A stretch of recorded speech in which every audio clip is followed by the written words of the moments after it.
No, it's only 10:05. Give it half hour. Just wait till later, isn't it? I'm not mentioning the weather. I'm just not mentioning it. Actually, good enough. Thank you, Chair. Thank you. So we're back live, are we? Yes. Apologies for that. We had a bit of a technical issue there. We are going on to confirming the minutes of the meeting held on the 20th of March 2024. Do I have well, I'm happy to move those. Do I have a seconder? Rachel, thank you. Any comments on them before we go to the vote? No? Okay, thank you. All those in favour, please raise your hand. How many is that then? 1, 2, 3, 4. Yep. Thank you. Anybody against? No. Abstaining? Abstaining. Anybody abstaining? How many are abstaining? Just Rosie. Okay, thank you. I just did actually want to ask one question on that. I wondered if we'd had any interest from any other members on participating in the income generation group. Because we asked for... After the meeting, Councillor Wilcox said he would be willing to. Excellent, well done. Thank you, Tony. Put 50p in already.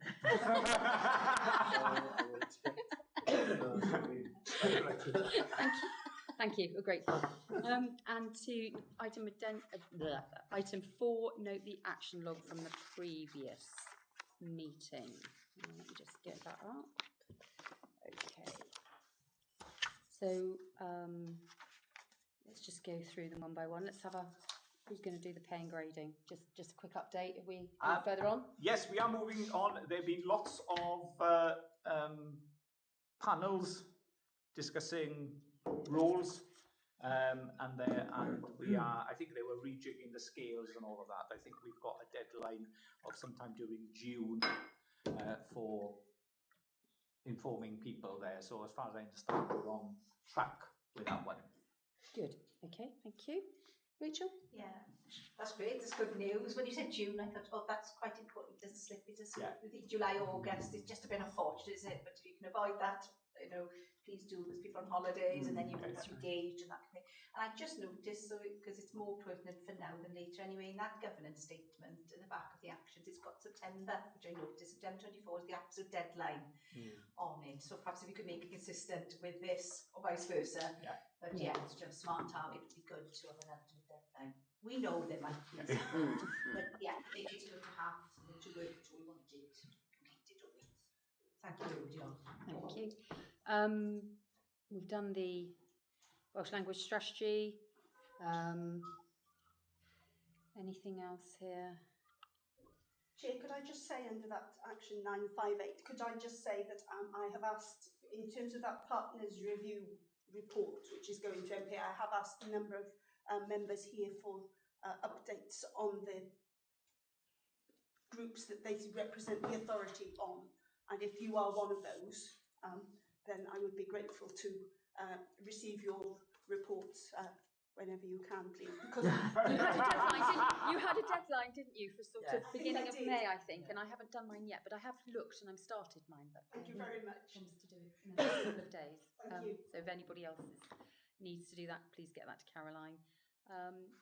Any other comments on the log? Rachel, Gwyn. Ie, dwi'n eisiau siarad yn Gymraeg, os hwnna'n iawn, ynglyn â 948. Dim ond i ddweud bod Caroline wedi gorffen y cynllun gweithredu a wedi cylchredeg y cynllun, a dwi wedi rhoi sylwadau i ddweud bod e'n ffantastig. Dwi'n gwybod bod pobl eraill yn ôl. Hang on. Oh, you can't hear. Sorry. Try that. Okay. Ynglyn â pwynt 948. Dim ond i ddweud bod Caroline wedi cwblhau'r cynllun gweithredu ac wedi danfon hynny trwy e-bost i'r is-grŵp. Dwi wedi rhoi adborth, o'n i'n meddwl bod e'n ffantastig. Mae pwyntiau gweithredu da ynddyn nhw. Felly, o'n safon di, dwi'n credu bod y pwynt yna wedi i gweithredu a'i chwblhau wrth ni gau hwnna. Ond dwi'n siŵr os bod Madeline falle a Gwyn, pobl eraill y grŵp wedi cael cyfle i roi sylwadau. O'n safon di, o'n i'n meddwl bod e'n gret. Diolch am. Na, dwi'n cytuno. Mae'n iawn. Okay. Diolch. Gwyn? Oh, I thought you did, sorry. No. Apologies. I did send you stuff on Visit Pembrokeshire. You've received that because I've had notification. I don't know if anybody else wanted information on that, but I can forward that on to you because nobody else came forward for wanting that. Is there anything else on the action log? Anybody wants to raise? Otherwise, we'll move on. No? Good. Okay, thank you. Chair's announcements. I should have said if we're still going at depending on how we're going, at 11:30, we'll perhaps have a break. But I don't know if lunch is available. No. So there we are. Sets the bar. Okay.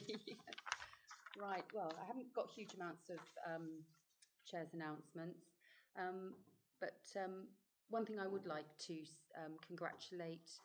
I don't really know who to congratulate, but I think it was great news that Pembrokeshire Coast National Park was voted the second favourite national park by Which magazine. Now, it depends what you consider, how you consider Which magazine to be, but described as Cornwall without the crowds. So I think that's a real accolade, and I want to say congratulations to everybody, really. Yes, everybody. To members, to staff, to many people out there who make the national park fantastic. There's many of us, or many of them, so well done to everyone. And also congratulations to the Routes to Recovery team, who were presented with an Award of Merit at Pembrokeshire Town Council Awards ceremony recently. So thank you and well done to those. I know, just reading the newsletter, I don't know if everybody's had an opportunity to read it, but it was really, really good newsletter. So excellent. We're losing a few staff, as is normal. So thank you for all your work, and I hope you your future direction is good. And those that have come on board, we welcome you, and we're sure that you'll be determined, dedicated, enthusiastic, and we look forward to working with you.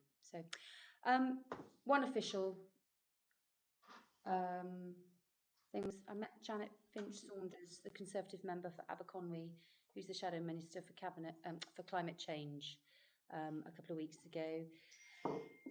We talked about sort of, I think, second homes, planning, affordable homes, and green energy. So it wasn't a sort of official one, was it? No, she was in the area. She was in the area, so we just updated her about things, which was interesting. And that's about it. So we will move on to the next item of business. To receive the report of the meeting of the Development Management Committee meeting held on 13th of March, well, we've dealt with that. To consider the report of the meeting of the Operational Review Committee held on the 6th of March. Anybody got any questions on that one? No? Good, okay. And the next item is to receive a presentation by the external funding manager, Katie Macro. Welcome, about the Pembrokeshire Coast National Park Trust. And I think we've got Elsa Davis, Chair of the Trust, online? Yes. Yeah, thank you. Good morning, Elsa.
you, Elsa.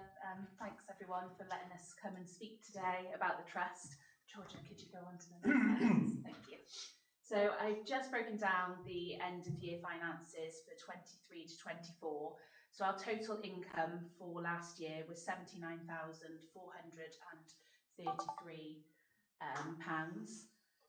It was broken down between trusts and foundations, which brought in £46,064, corporate donations, which was just over 20,000, events that we held was 3,743, and then individual donations were 8,737, and they came in from regular givers in memory from the Enthuse platform. The cost to the authority sits at £61,693. That's how much is given to us. In terms of our total expenditure, we spent £98,385 and £87,000 was directed towards projects for the authority. Next slide, please. Okay, so looking for the future, 24-25, we've already secured funding. So again, this is broken down into different elements. £65,000 is secured to come in throughout the year in grants. So they're coming from the Local Places for Nature, Enhancing Pembrokeshire and the Postcode Lottery. And we also have our final year of the Bannister Trust, which is £10,000. We've secured £15,000 in corporate donations, which is Southhook LNG. And then also we received a £4,000 donation for an in memory of somebody who saw us in Coast to Coast. And yeah, and donated £4,000 because they love Pembrokeshire, which is fantastic. So it's about £80,000 is secured. Our target for this year is £125,000. We obviously want to do more than that, but we've sort of decided with Catrin and the trustees that at the moment that's where it will sit. We are looking at potentially increasing our Local Places for Nature money from 20,000 to 40,000, and also our donations from Southhook LNG, again to increase, as well as looking at other grants and trusts that we've put forward for. So in terms of our delivery plan for 24 to 25, I've broken it down into 3 areas. Our events, so we've got a few walk and talks where we work with rangers and with a few of the staff from the park to engage the public. They are paid for events generally, just a £5 donation just to kind of get that conversation going and getting a little bit of money back into the trust. We've got one actually next week in Dale with Claire, and it's all about bees, which ties in nicely with our Birds and Bees campaign that we're running at the moment. We've got a few business beach cleans as well in May and October, and that's our opportunity to network with local businesses. We've also going to do a puffin party again and hopefully beat our total of 2,000 last year, and another networking event in September where Jamie Owens, our patron, will be coming to talk and leading a walk again with local businesses. Trusts and foundations, this is the area that draws in most of our finances. We're targeted to apply for 48 this financial year. We've already applied for 9, so we're definitely sort of on a good start. We're going to run a big Give Christmas appeal again this year, just focusing on dark skies. We've also been successful in the second stage of the 4 application, which is the sought after pot of money that opens up opportunities and transformative money for trusts. So we would focus on digital transformation for that. And we also have the Enhancing Pembrokeshire money, £15,000 for this year, which is helping the Pathways project. Individual giving, we launched Adopt a Bee in March, which is going really well. We've sold some units online and in the shops, which is fantastic. And we're also looking at donation campaigns and using Carew as a pilot, specifically heritage, unrestricted, so that it can go on areas that's really needed. and I kept it nice and short and sweet. So, Goodness me. and yeah, so we're open to questions. I just wanted to kind of get as much information across directly to you. So Yeah, that's great. Thank you very That's okay. much. Thank you, Katie. Thank you, Elsa, as well, for your introduction. We're grateful for all the work that you do. Bearing in mind, we appreciate as well that you're volunteers. So, Rosie, Dr. Plummer, please. Thank you, Katie, and impressive lot of work, because I know exactly what's involved, and targeting 48 trust applications is energetic stuff. Do you have a sort of ambition, and maybe a daft question, of your ratio of as it were, project as opposed to unearmarked funding? generally, we focus for project Yep. funded pots. It's much easier to do that. Yep, There's not yep. many grants. Unrestricted, that's the word I needed, sorry. Trust and foundations Yep. that allow unrestricted. So we generally, what we apply for are for specific projects that are either on our project portfolio or that were approached by the authority. Yes, but you've got some unrestricted, presumably. I don't know whether LNG is unrestricted or that's project as well. No, so LNG is for the Gweddau route. Okay. Yeah, but we do have at the moment sitting in our bank just over 17,000 unrestricted. Yeah. It is useful because Huge. enhancing Pembrokeshire, we have to pay out before they give us the money. The same for the local places for nature. We don't want a massive amount unrestricted because it can then, as you know, cause problems when you apply for grants because they go, why aren't you spending the money? But sitting at that level at the moment seems to be working well for us, and it enables us to deliver those projects. Thank you. Thanks, Rosie. Thank you. Dr. Hancock, please.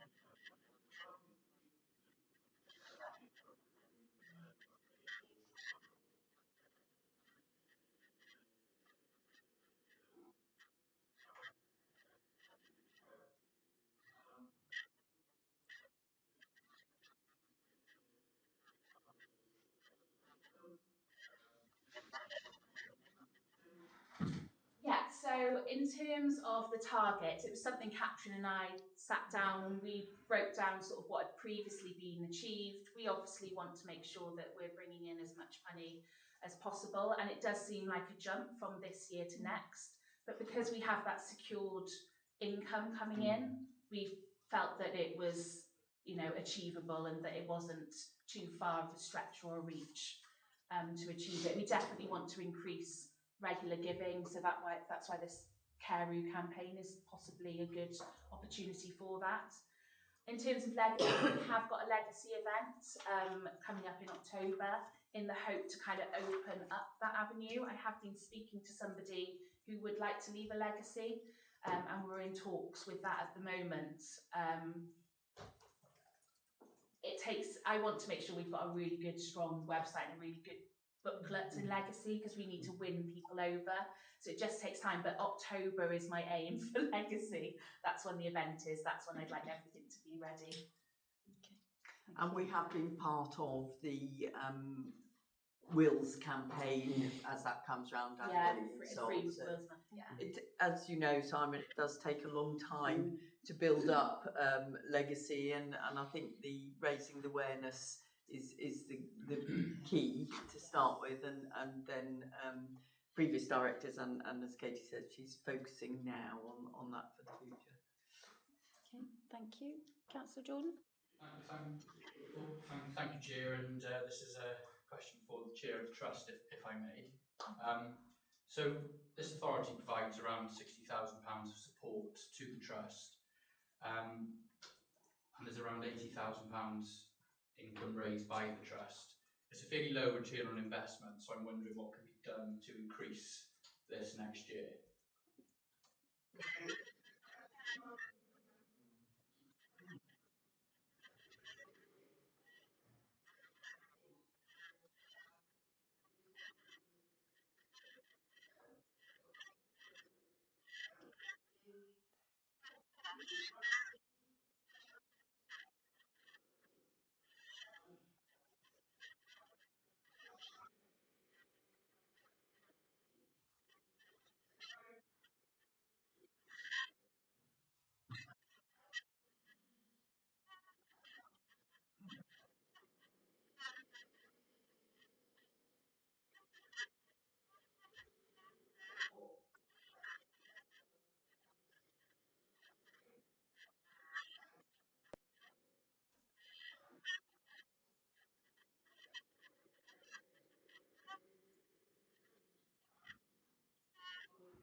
Okay, thank you, Elsa. I think, do you want to come back, Reese? Yes, please, Chair. Thanks very much, Elsa. I appreciate your response. Just a question for Tegrin, if I may. Given what we've heard, and given the investment by the authority, and also the financial challenges that we face moving forward, are we getting value for money in terms of our investment here into the trust? Interesting question. First, I say I don't agree that we've reduced the staffing complement. Actually, we definitely haven't. And actually, at the start, probably had Georgia, so probably had more staffing complement this year than in previous years. We try and be equipped just as something fairly complex. I have to say, I never think of the trust in isolation. I think of it as part of our wider income generating, fundraising, one end of the spectrum we get really successful. Obviously we get the core money from Welsh Government, we're really successful in getting that. We've got SLSP, which is a significant amount of money. Katie and Anna, the fundraising team, work very well for us as an authority. I think we worked out probably about 500,000-600,000 over the last 12 months. Have come in there.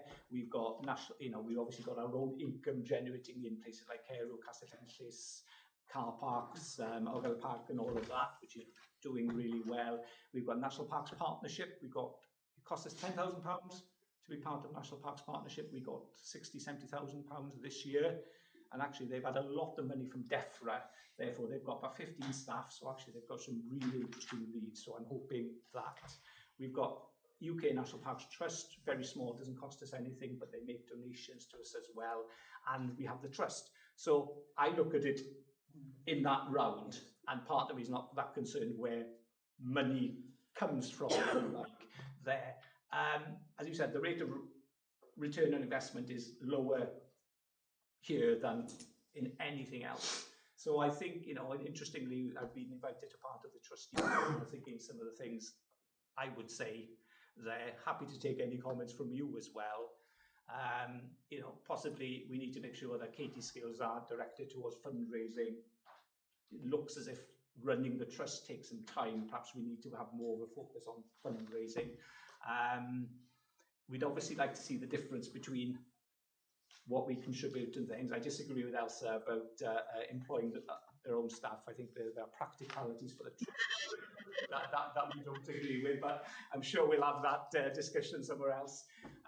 Biggest difference from our point of view is that we give 60,000 of unallocated money and we get 80,000 of allocated money. Realistically, the big difference for us is to try and get more unallocated money. So basically, we need to see a significant change, I'd say, over the next thing. But I'm very appreciative for the work that happens. It's a tough ask. Life is tough.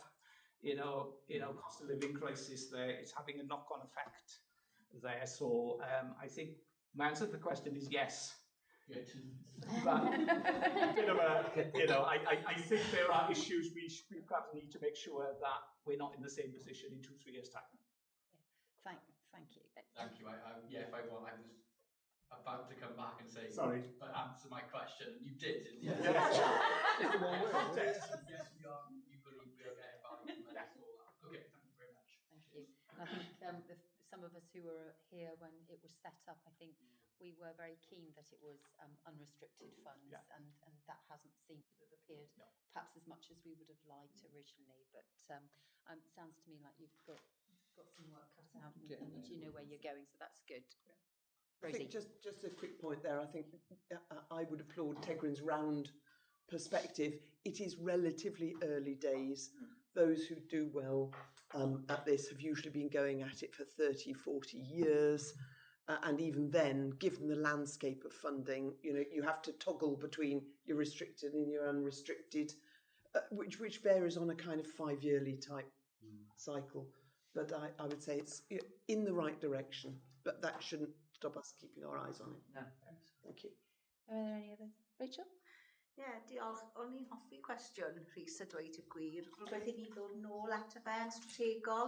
Dwi'n deall bod e'n amser gynnar yn y broses, ond falle cwestiwn o'r gyfradd yna, the rate of return, y gyfradd, bydd yna'n gwestiwn da i ni fel bwrdd i feddwl, beth bod ni'n rhoi eglurder i fod yn deg i'r cwmni o ran beth i ni'n disgwyl mewn 2 blynedd, 5 mlynedd, rhywbeth falle fi'n credu bydd hwnna'n syniad da i fod yn fwy glyfar hefyd yn un targedau ni gyda nhw.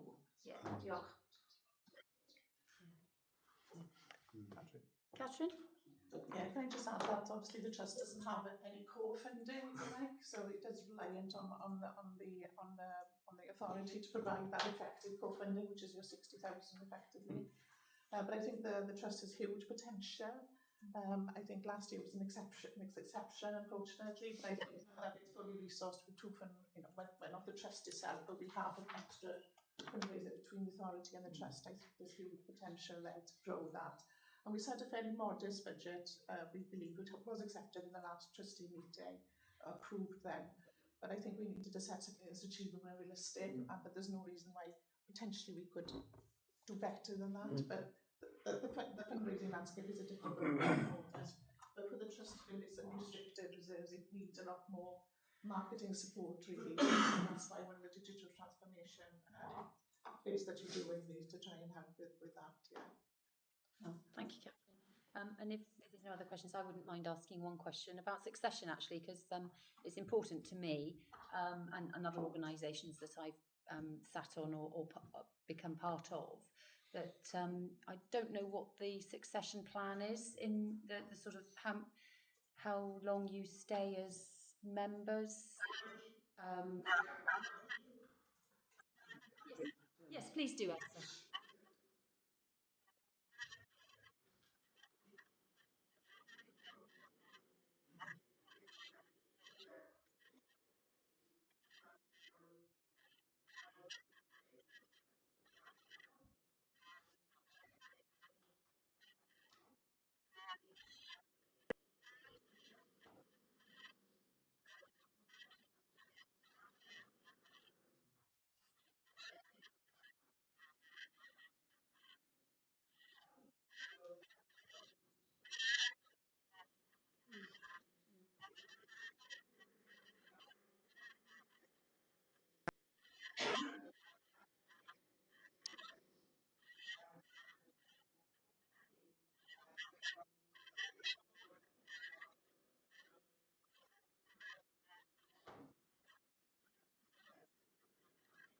Oh, that's really good news, because you need fresh blood, don't you? Especially with something like this. You know, the times change out there, and people need to bring in new ideas and fresh blood. So I'm glad to hear that you're considering that, and the target that you've set as well. Quite a hefty target, but it would be quite nice to be sitting here this time next year and say you've met it. So big ask, but unless there's any other questions, comments, I'd like to just say thank you very much to Katie. Thank you, Elsa, for your time and your responses to our questions. And if you're very welcome to stay if you wish, but if you've got other things you want to get on with, then quite understand that as well. So thank you. Thank you. Thanks all. Thank you. Good. We will go on to the agenda items proper. Report number 1424, which is the Article 4 Direction Camping 28-day consultation. Sarah Morris will take this item, who's the Director of Placemaking, Decarbonisation and Engagement. And just before you kick off, Sarah, I'd just like to say massive piece of work, huge piece of work, and thank you to all the officers involved. I know Martina, who was, and Sarah have been involved heavily in this. I thought it was a thorough and thoughtful in its approach and execution, and the comprehensive engagement, I think, does the part justice. So over to you, Sarah. Thank you very much, Chair. Yes, we'd just like to echo thanks to M&S Planning, who have input considerable work into the background documents and the report, and also to Kate Attrell, Emma Gladstone, and Charles Felgate, who are all on the call in case of further technical questions that I can answer. So the report before members seeks approval for a public consultation on mechanisms to reduce the impacts of camping and caravanning created by the existing permitted development rights in the Pembrokeshire Coast National Park. The options presented as part of the public consultation include the potential introduction of an Article 4 direction to exclude some permitted development rights in order to provide a planning framework that will allow the National Park Authority to promote regenerative tourism in a sustainable manner. The positive benefits of camping are well documented, with potential to provide opportunities to visit and explore the National Park and improving well-being and mental health. Leisure and tourism are also a crucial part of the Pembrokeshire economy. As the authority and other organisations move towards a regenerative tourism strategy, it is important to ensure that visitors have a positive experience and a positive impact, delivering a net benefit to the natural environment, its communities and nature. So the slide demonstrates the permitted development rights under current legislation, which allow for the use of land for temporary pop-up tented campsites for up to 28 days a year without the need for planning permission. There are also limited circumstances where caravans can be placed on land. Further permitted development rights link back to much older legislation, including the Public Health Act 1936 and the Caravan Sites and Control of Development Act 1960. These together allow Welsh Government to issue certificates to organisations known as exempted organisations, which can operate campsites without planning permission for up to 60 days a year, with no more than 42 of those days being consecutive. There are a range of different types of certificates which can be granted, and these are shown on the screen. These are all covered by the General Permitted Development Order 1995 as amended. All of the above, therefore, lie outside the control of the National Park Authority via the planning system, and also outside the influence of other regulators, including National Resources Wales, PCC licensing and highways. There is also no requirement for public consultation on any of these sites. Prior to the pandemic, concerns were being expressed about the number of campsites operating in the National Park and their potential impact on local communities and the environment. However, during the pandemic, because of restrictions on wider travel and a greater propensity for staycations, numerous additional campsites began to operate, and many of these have continued even though the travel restrictions have now been lifted. The current legal framework, including the 28-day exemption, has resulted in some cases in significant landscape impacts, with pitches being placed and in some cases gaining certificates of lawful use where they can demonstrate that they've been operating beyond the permitted development rights for extended periods of time. And some of these certificates of lawful use have had to be granted in locations in which planning permission would normally be refused. Evidence prepared as part of the National Park's Local Development Plan 2 demonstrates very limited capacity within the National Park landscape to accommodate additional camping and caravan provision. So on screen, we've got the different landscape capacity areas of the National Park, and the red indicates where there is no capacity, and the amber indicates locations where there are limited capacity. Officers are concerned that the evidence from the granting of certificates of lawful use demonstrates that there is potential under the current legislation for significant individual and cumulative landscape impacts, as well as other associated impacts on infrastructure and the environment. Workshops undertaken with other regulators and with the exempted organisations have identified a number of issues being created by the current situation. This includes landscape impacts, overburdening of infrastructure, and potential for impacts on water quality and water capacity, as well as recreational management challenges and potential impacts on biodiversity. And you can see just two photos really showing how changes in camping and the types of experience that people expect have changed over time. So top and bottom on that slide. The current situation results in an uneven playing field, with little scrutiny of sites operating under the permitted development rights system when compared to those which have gained full planning permission. The current situation also fails to allow for any opportunity for public engagement or wider consultation on these sites. The documents before members present a number of options identified for public consultation. These include the status quo and doing nothing beyond existing enforcement as one option. There are further options which involve the use of an Article 4 direction to remove permitted development rights. An Article 4 direction removes permitted development rights and means that planning permission is required. Critically, it doesn't mean that you will not grant planning permission, it just means that the person or the applicant has to apply for planning permission before they continue. In terms of other areas across the UK, there is evidence of how this operates quite nearby in terms of the Gower, which has been operating an Article 4 since 1977. And in Cornwall, they don't have an entire Cornwall approach, but there are sections of the coastline that have Article 4s in place, which were introduced in both the 1960s and 1970s. Most recently, the New Forest National Park Authority introduced an Article 4 for 28-day sites in 2022, and they are in the process of reconfirming that now. They've had to go through it again because of changes to English regulations.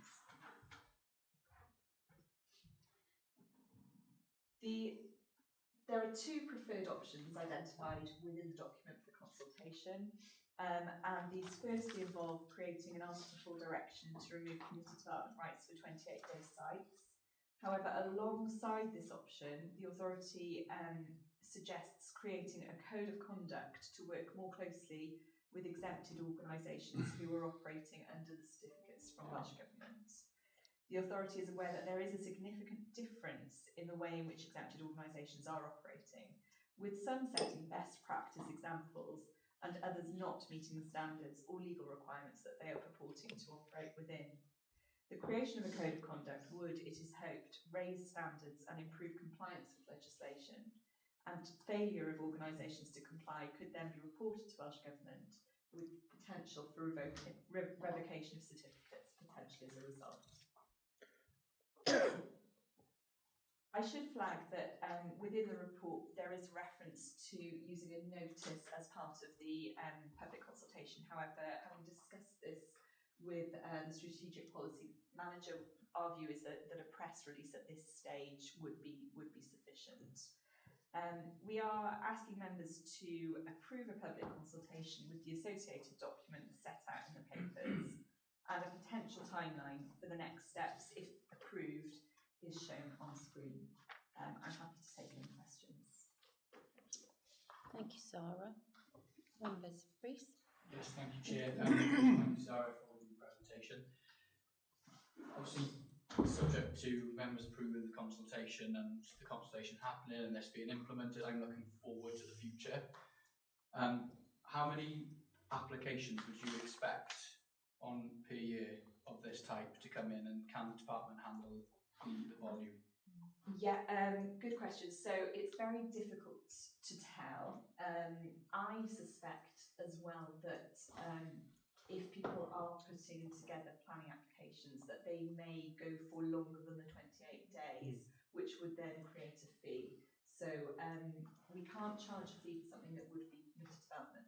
So if somebody puts an application in for a 28-day permission, we can't charge a fee. However, if they put in an application for 6 months of the year, we would charge a fee at that point.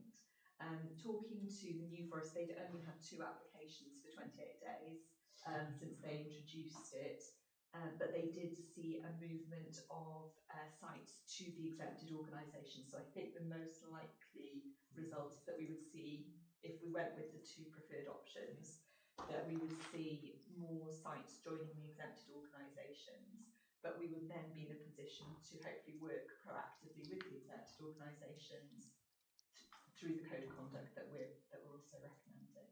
So I'm not expecting huge numbers actually. Okay, Thank you. Thank you. Tony? Yeah, thanks again for the report. It's very thorough. How many sites do we think, or are we aware of, that do this every year? Just roughly. I know there was post-pandemic, pre-pandemic. Yeah, we're not sure in terms of the 28-day sites. No. We don't have precise figures. We know that we're spending about 10% of our enforcement time on camping caravanning sites. I think this week alone I've had discussions with our enforcement officers on 3 sites. Kate's probably had further conversations. We know we've got figures in terms of the exempted organisations. Yeah. We do know those. Our challenge with the 28-day rule is that quite often we'll get an enforcement investigation, we'll go out and they will say, I'm operating under the 28-day rule. And we don't know whether that's a genuine intent or whether they've taken advice and that's the first line of defence. So obviously the enforcement actions are following report complaints from neighbours or competitive sites or competitive sites or private sites. So then we have a look, and if this, yeah. So we don't seem to want to over-regulate everything, because I know there's some farms, I'm saying farms, not only farms, rely a little bit on this 28 days. So, but if they're kosher, that's fine. Yeah, and as I said, an Article 4 isn't saying no, it's just so saying you need to apply for planning, and then we know where you are. We can check that the highways access is acceptable, that you're not having an unacceptable impact on neighbouring properties. We can have a look at how you're disposing of your foul water. We can check whether there's enough water supply locally so that you're not having causing issues in that respect. Or the other option for those sites would be to join an exempted organisation, and then we would hope to work with those organisations to raise standards and ensure compliance going forwards as well. I can imagine how difficult it is to police this, because you need a helicopter or a drone or something. I might ask Kate to talk about some of the challenges. I think the difficulty really with enforcement is it's all very well to go out and investigate a 28-day site, but you don't know how long it's been running for. You've only got their word of mouth. We have got, in many cases, we've got website references to reviews that are left. So we use the public websites that people book through as well to try and gather evidence. But a 28-day campsite could be 28 non-consecutive days throughout the year. So in terms of monitoring that for enforcement officer, it's an absolute nightmare to try and keep track of when that 28 days started and when you finished. So if there was a process for them to apply for that 28 days as a free application, which it would be, we would at least know what the start and finish date was. It would make enforcement a lot easier. I can understand that, Madeline? Diolch, thank you. Thanks, Sarah. I'll repeat everybody's amazement at the amount of work that's gone in, and perhaps just remind members we've had a couple of workshops, looking at this, and I think we can see how it's developed as well. So that's really helpful. To my mind, Chair, we're looking at raising the standards of what happens in the national park, which is absolutely what we should be doing, and also making it fairer for those excellent providers, and we have got some excellent providers in the park who are doing everything absolutely right, and then there are others who sadly really aren't, which not only brings the park into disrepute, but actually might put people in danger and might put the environment in danger. So it is a big issue, I think. And one of the aspects that I've found going through this is not only going down a regulatory route, which is difficult always, and people find that difficult, and it's hard work for officers as much as anything, but sometimes you do just need to do that.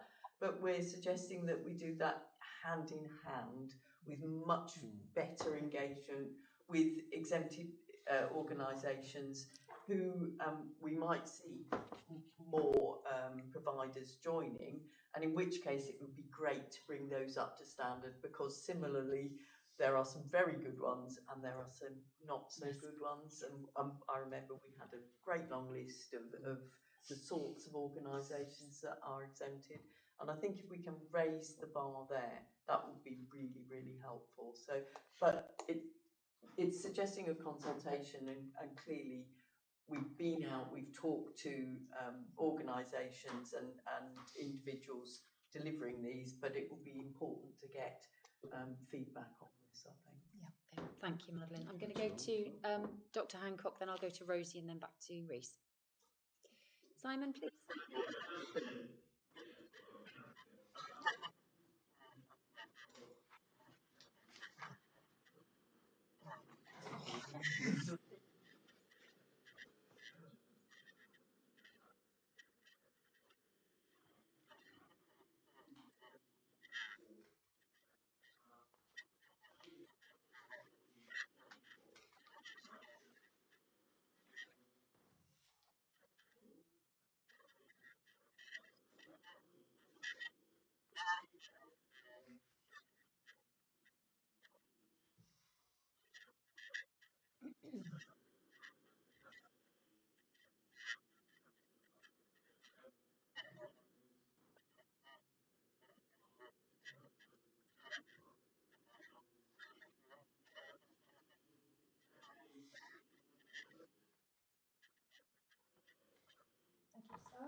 Yes, I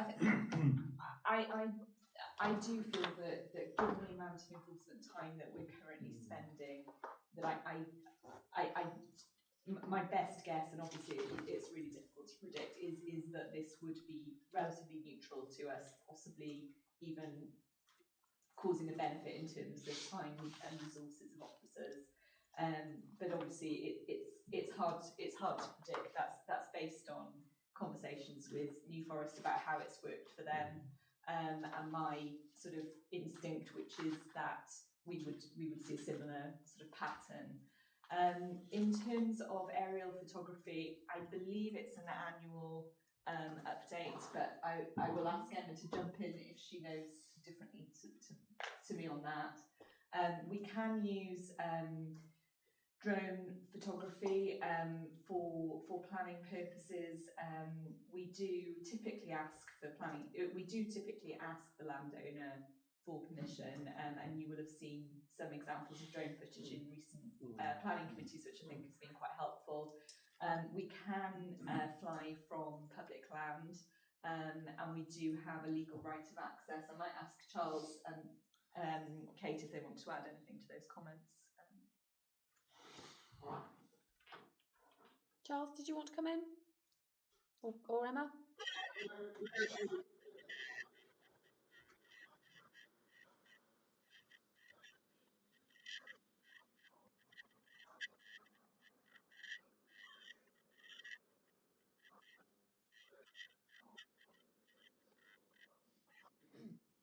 Okay, thank you. Emma, please.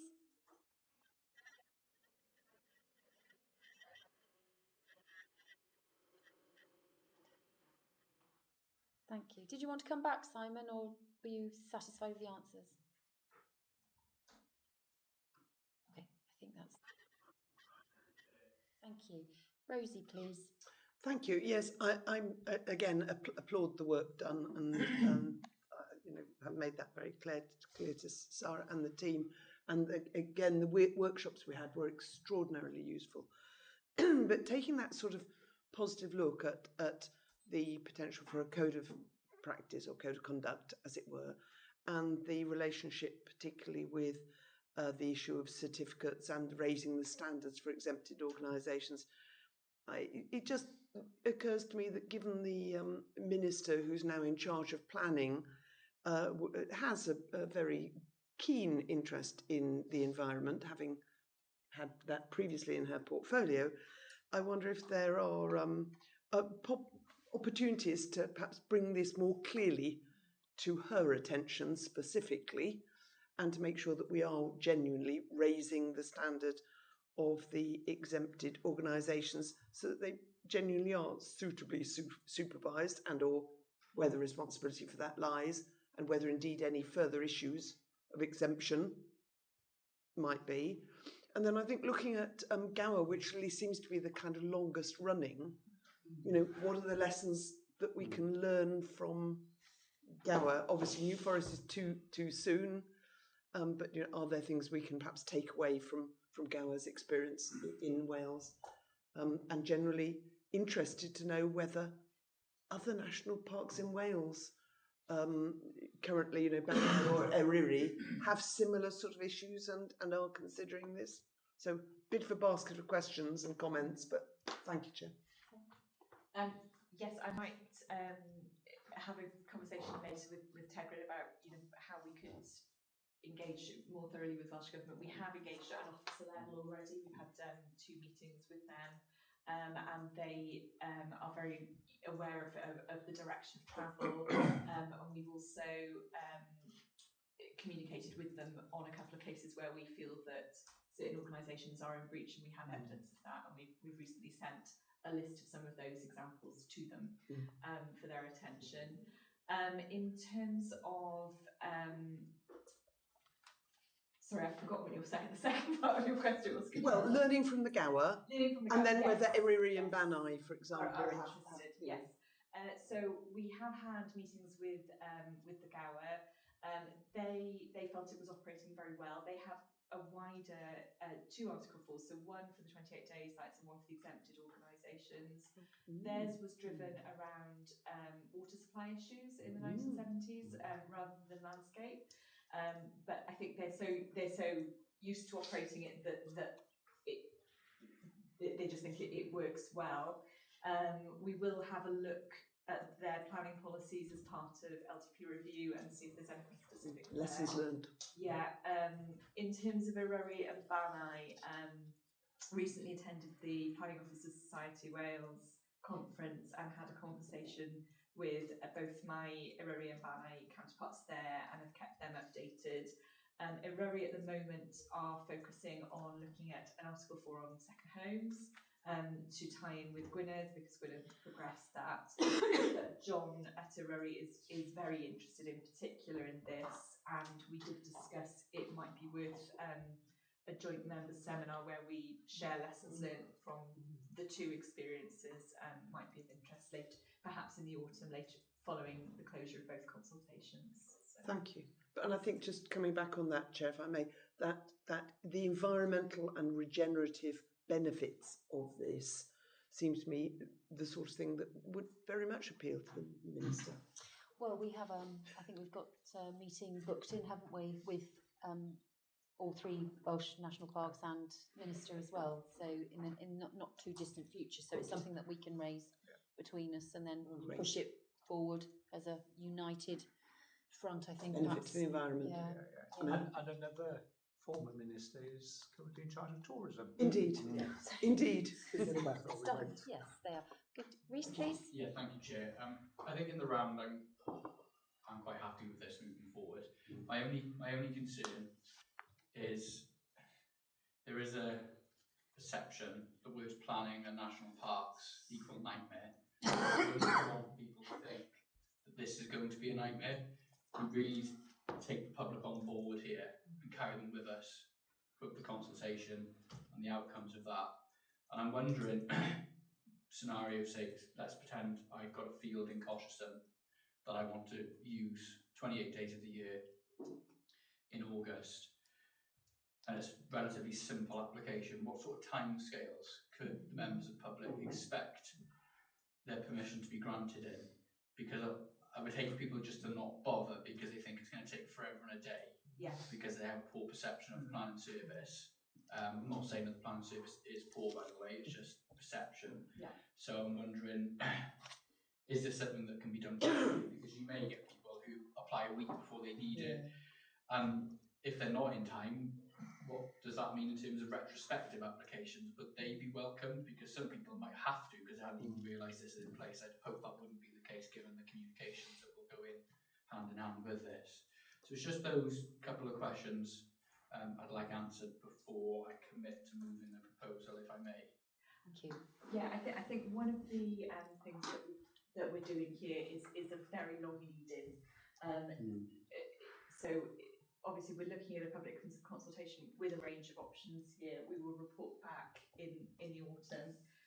There are 2 that are identified as preferred, but we are open to considering the issue in the round and it may be that there's another preferred option that comes through very strongly, and we will report back to members on that in the autumn. Were we to progress with an Article 4, the intention would be that we would discuss that in that autumn meeting. If members were minded to, we would then move to publishing the notice, allowing the 3-month period for formal representations and report back to February 2025 committee. If February 2025 committee was minded then to implement the Article 4, my suggestion would be not to implement it immediately, but to implement it in that autumn, thereby giving people, when it actually came in would be October 2025, you then got up until the spring to get your planning permission in place. There would be plenty of notification and press information around that. The target for planning permission is 8 weeks, and we are working hard to improve our performance in terms of delivering planning permissions within that period. The thing that typically delays determination is usually around Section 106 agreements, which create much longer periods of time. But I wouldn't anticipate that they would be required for this. So there would be every chance of us getting a decision out within that 8-week period, and that's what we would be aiming to do as officers. There is the opportunity always for retrospective planning applications. We don't encourage them. We prefer, obviously, and the community obviously prefers to see applications before things, but that does also remain an option through the planning system. Perfect, thank you very much. I think comms is the key, isn't it? For this? Sure. Absolutely. So I'm going to go to Steve, then Rachel, then Mike, and then I'll come back to you, Tony. I was going to ask, how useful would Google Earth be, assuming that, well, the one I can see is October 21. Can you get historic ones to give you an array of sort of 10-year, 28 days? We've got very good historical layers that we do use for enforcement. So right. and we do use Google as well, where it's clear and it's stated. Because that's very clear. We also, as Kate mentioned, we do use website information to demonstrate enforcement cases, and years ago perhaps it would be difficult to see somebody's booking calendar, but now obviously that's all available online. So screenshotting those, that's clear evidence if somebody's going over the 28 days. So you have got access to that. You've got that. Because the other part of that would be Freshwater West over 10 years, and that's a landscape issue. Well, I don't know how many sets of signs have been put there saying no overnight parking. Nobody gets that. They're taken down on a daily basis, aren't they? And I actually had to intervene in the not the long course weekend on the Ironman. It was an accident waiting to happen down there. The whole thing was just full of people staying overnight. Unfortunately, officers were there at 5:30 in the morning, all gone. So these are the things which are happening in my area, and then you add to it the rather delicate infrastructure, 300-year-old set for horse and cart, and some of these vehicles are huge. They're almost as big as tractors and trailers, aren't they? I just sort of make that point. No. But so I'm mostly in favour of this. Thank you. At least making it more organised. The National Trust. Thanks, Steve. Rachel? Diolch. I'm in danger of forgetting what I was going to say. So. Yeah, sorry. Did it in order. Yn debyg I Rhys, dwi'n credu, pwrpas ddim cael rheolau grymus fan hyn yw sicrhau bod yr economi yn gallu bod ni'n annog entrepreneuriaeth, bod ni'n helpu'r economi dyfu. So dwi'n cytuno gyda'r papur, ond bach yn nerfus I bobl sy'n bobl onest, eisiau gwneud pethau'n iawn, ond falle o fewn llai nag 8 wythnos. Felly roedd eich ateb chi o'r yr 8 wythnos yn resymol, dwi'n siŵr, ond falle os ydych chi yn y categori eisiau gwneud rhyw benderfyniad cyflym, wrth gwrs dyma ble mae bobl yn mynd I deimlo bod peth yn fiwrocrataidd. Felly dwi yn gytuno efo cyfathrebu yn allweddol fan hyn, a bydd yn diddorol i weld beth sydd yn allan o'r ymgynghoriad, ond dwi'n meddwl neu'n amau efallai bydd eisiau ni feddwl am cyflymdra, beth i ni prosesu, neu falle bod eisiau mwy o eithriadau ar gyfer penderfyniadau bach mwy chwym yn ystod o'r haf i helpu ffermwyr neu bobl â cae bach ac yn y blaen i wneud pethau'n iawn ac yn gyflym. Felly dwi yn poeni falle bod ni'n cael yn gweld yn biwrocrataidd. Ac un peth hoffwn i ofyn oherwydd hynny, dwi ddim yn siŵr os ydyn ni fod i wneud asesiad trafeffaeth rheoleiddiol fan hyn, achos dyn ni'n dod mewn a penderfyniad rheoleiddiol mwy trwm, dwi'n gyfarwydd yn goffa gwneud nhw. Maen nhw'n ddefnyddiol achos maen nhw'n helpu chi roi mesurau mewn lle, felly ar gyfer cwmnïau bach, efallai byddech chi'n gallu rhoi penderfyniadau neu dyddiadau mewn yn y polisi i helpu pobl fel ni. Felly mae'n bosib bod eisiau ni wneud asesiad trafeffaeth rheoleiddiol, byddai'n werth ffeindio allan gan bobl sy'n gwybod mwy na fi am hyn ar alwad. Wedyn 2 gwestiwn oedd gyda fi.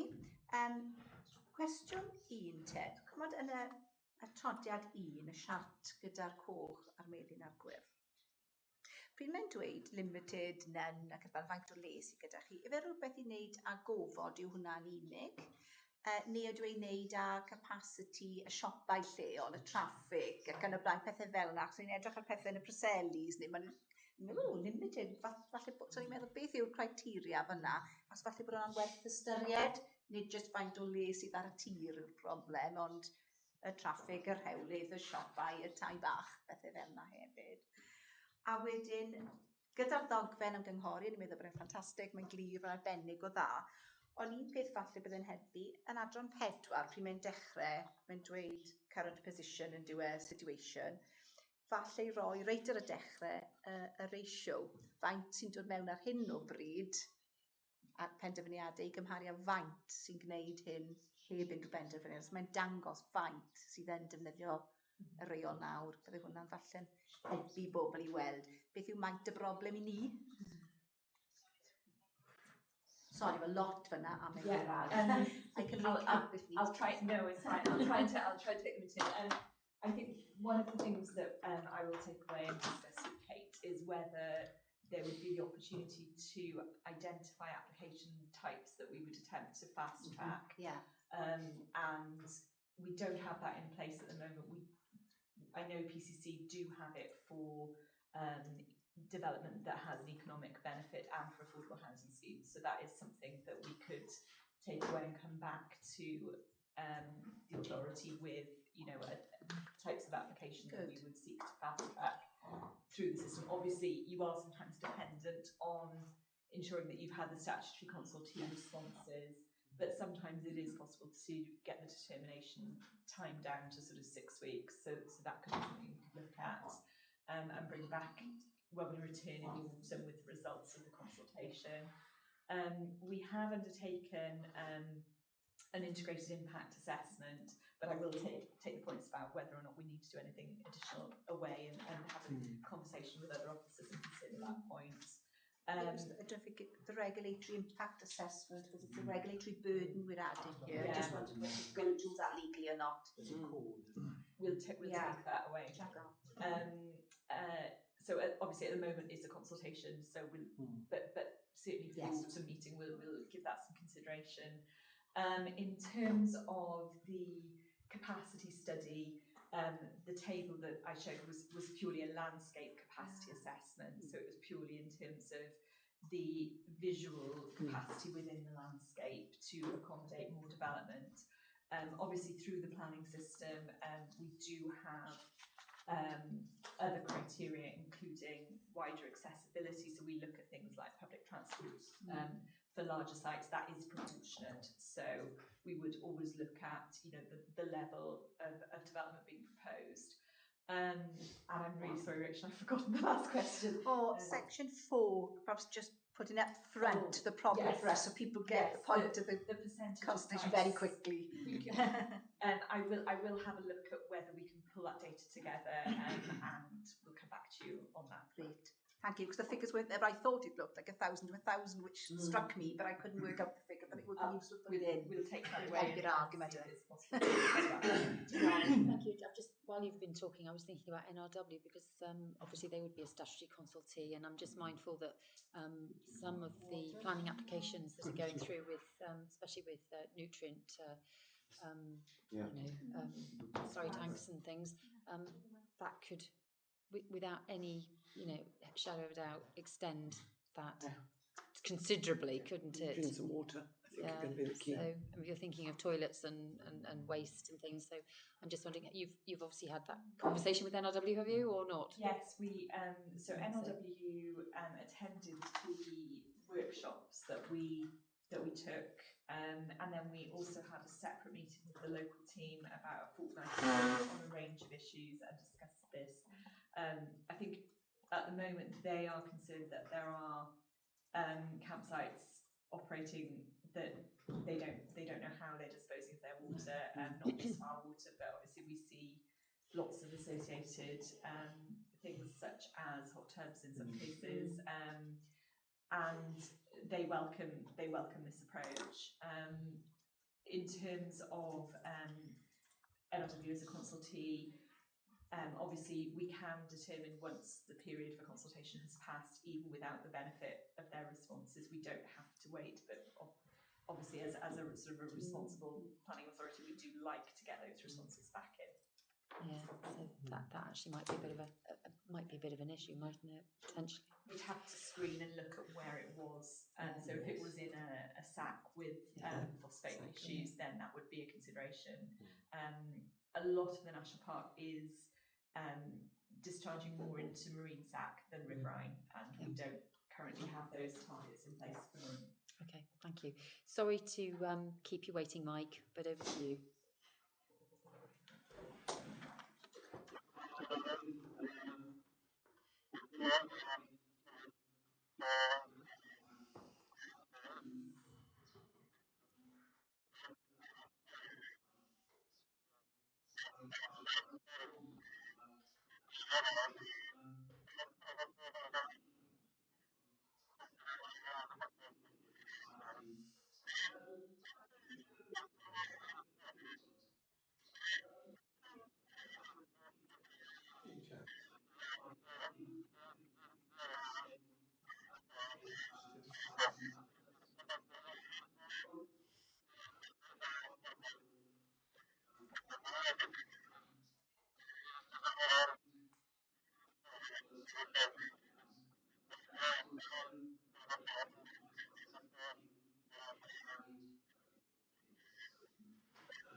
Diolch, Mike.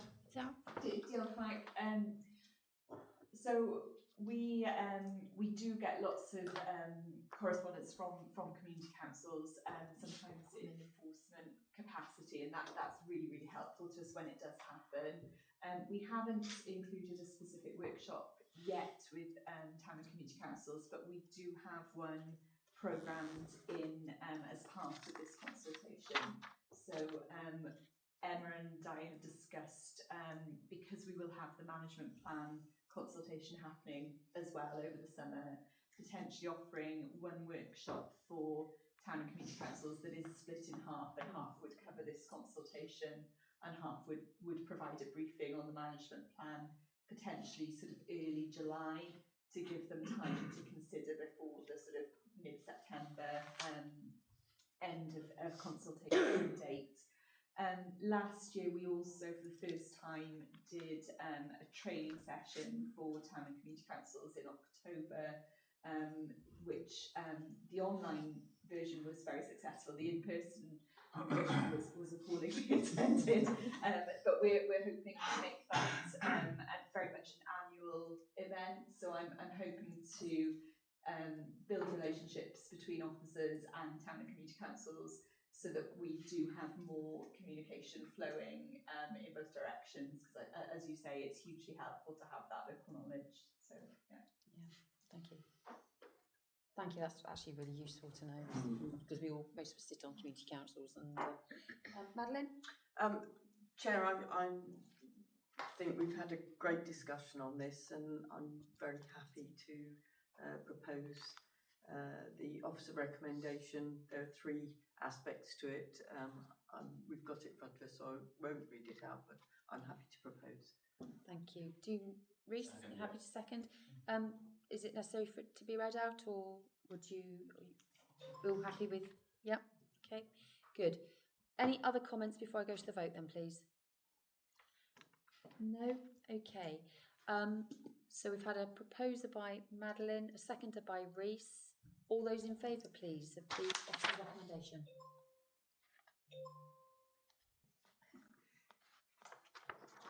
I think that's unanimous, is it? Yeah, that's unanimous. Thank you very much, members. And thank you, Sarah, thank you, Kate, and to all the team. We will go on to the next item, but after that we'll stop for a quick break, I think. So, agenda item 1524, the Destination Management Plan, and we have James Parkin, who's the Director of Nature Recovery and Tourism here. So over to you, James, please. Thank you. Thank you very much. A timely paper in the context of what we've just discussed. So the paper before members is seeking approval of the refreshed Destination Management Plan, or Tourism Strategy, in shorthand, and to commit officer time to help deliver the outcomes by a steering group.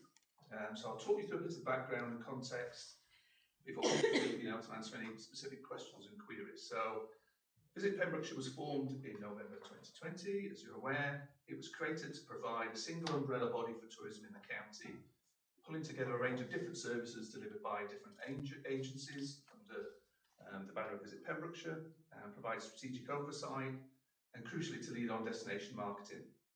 Visit Pembrokeshire also acts as the coordinating body in shaping the destination management plan. So it helps pull together the tourism strategy and disseminate that vision for the county. The destination strategy itself is a partnership document, so it's not a Visit Pembrokeshire document, it's a shared document by all the organisations involved, and hopefully partner organisations that extend beyond the Visit Pembrokeshire constituent organisations. And the idea is that it pulls together our collective aspirations for the future of tourism across the county. And as I said, it's not a document for Visit Pembrokeshire to deliver as such, just to help coordinate. It's for the agencies involved to deliver the outcomes. The original strategy was launched really in tandem with the creation of Visit Pembrokeshire back in February 2020. In terms of timing, difficult, as it was just before the COVID pandemic. And it's safe to say actually that not just the pandemic itself, but lots has changed in the landscape around tourism, and indeed, just socio-economic pressures and environmental pressures facing the county. And as a result, there was a sense, both by Visit Pembrokeshire and partner agencies, that we didn't want to wait until 2025 to refresh the strategy, because there's so much happening now, and we wanted to be ahead of that curve. Right? So as a result, Visit Pembrokeshire instigated a range of comprehensive engagement activities, and they've taken place over a period of time, which has helped shape the document before you today and our collective aspirations. Crucially, the vision is focused around being a global leader in regenerative tourism, with a key focus on certain areas, so bringing clearer benefits to local communities in terms of generating sustainable livelihoods and income opportunities, helping to protect and celebrate local culture by supporting language, arts and heritage, supporting the circular economy in Pembrokeshire, helping businesses to develop and thrive by reducing, reusing and recycling, etc. Conserving and respecting our precious environment, and helping to restore ecosystems and natural resources, and by being inclusive to all, regardless of their background and abilities. From a Park Authority perspective, I would suggest that the refreshed strategy aligns more closely with the National Park Management Plan and indeed the authority's corporate objectives. It's about tourism being in service to the county's overall well-being in terms of the environment, social and economic aspirations, and not the other way around, which has felt like at times. So in short, it's refocusing tourism to better deliver against the well-being of future generation goals. In terms of taking the strategy forward, the Visit Pembrokeshire Board have had oversight of the documents that have been involved, obviously, in the consultation events. It was also recently discussed and endorsed by Pembrokeshire County Council Cabinet at their meeting on the 22nd of April. So it's now before you today for your endorsement, but obviously I can deal with any questions and queries you might have. Thank you. Thank you, James. Rosie? Thank you. Yes, I mean, I think it's really interesting, given the circumstances of the timing at which this was first produced. It seems infinitely appropriate to do a refresh because so much has moved, and I think much of it is great. I think the community consultation with planners' support is good. The guiding principles are super.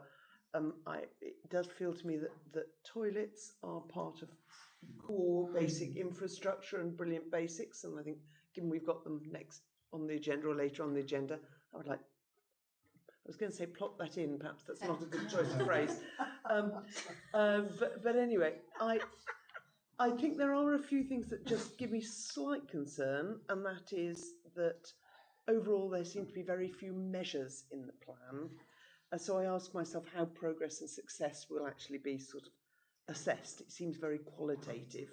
I'd like to see a little bit more toughness in there. And overall, I think whilst it has that strategic thinking, I feel it lacks that tough, realistic focus on deliverables and indeed priorities, which probably needs beefing up. All in all, I think it's a huge opportunity for us to do more to influence in terms of regenerative tourism, and that's absolutely where we should be going. We should be using, carbon as an absolute plank for leverage, but I'm very happy otherwise to recommend support the recommendation. Thank you. James, did you want to come back on that bit about sort of quantifying? Yeah, I think they're very valid points, and I think in terms of coming together, we saw the document as setting out our strategic intent, and really the idea of the steering group was an acknowledgement that we've got to put some flesh on the bones of what we're setting out here. And I think in terms of measures as well, some of that does come from some of the sense of us collectively knowing that something needs to happen, but not necessarily being the agency that can take the lead on that. So your point about advocacy and leadership and influencing, I think, is the heart of that. So really, what I'm hearing is the devil's in the detail, and I would agree with you. Mm-hmm. Yeah. And that be something that the steering group would sort of flesh out and that's the intention. Yeah, okay, that's good. Steve, I was going to ask about the business-to-business training events, because I think that was one of the critical points with Visit Hampshire, was the fact that they were having people who were investing in it for 1 year and then moving away the following year. That really needs to be stabilised and more collaborative, forward thinking for those to come in behind and take the plan more globally themselves too, isn't it? I agree, yeah. Thank you. Councillor Mike James, please.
Diolch, Mike.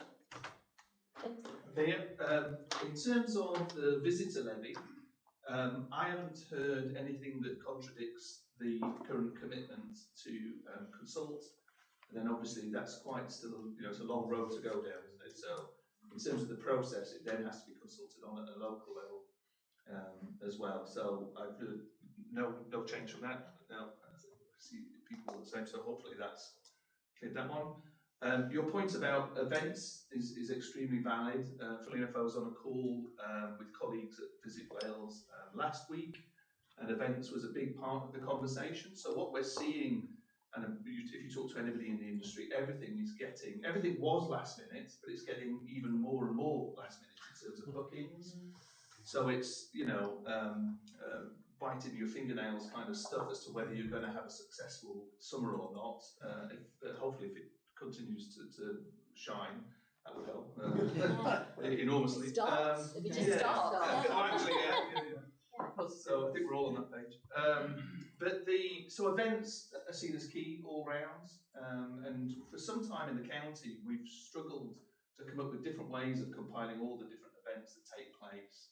But we know just from our own visitor census that events are key. If someone's committed to come see an event and they're paid out, they're less inclined to cancel if the weather's a bit bad, and they still tend to commit and still come. And we can see that from our own centre. So we know that events are important, and there's quite a bit of strategy about trying to do that differently and then a more coordinated way and look at the county as a whole, as you rightly said. So we've got a full picture of everything that's on, and we can celebrate that in the round and use that to grow the number of visitors that come, particularly out of season. The final question, sorry.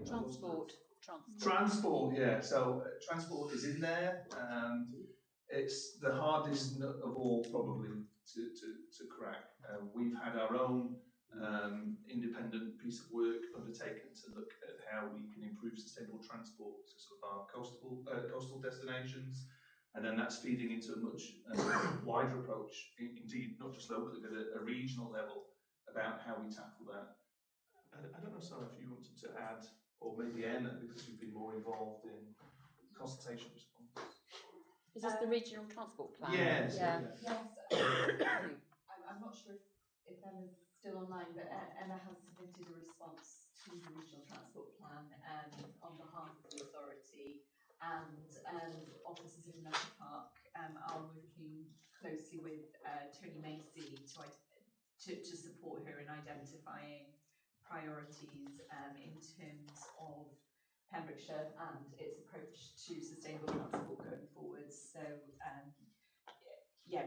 Tony and Steve Bencher have been very proactive in reaching out to us about making sure that the priorities of the park feed through into that wider identification of objectives. I don't know if will that automatically be circulated to the members, or is it something I guess we can share it? Yeah.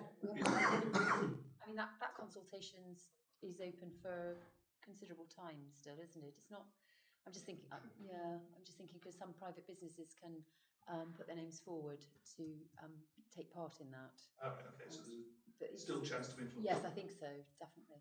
But I think it's an example, isn't it, of the what we'd call the brilliant basics, but how sometimes we don't always have that much control over it for whatever reason.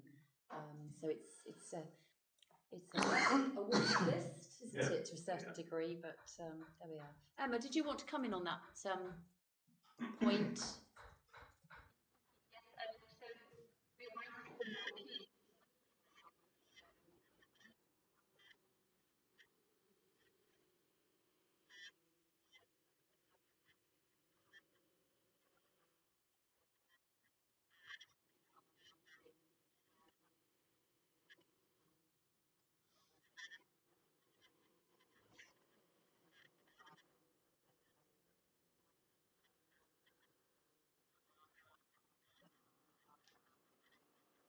That'd be really helpful. Thank you.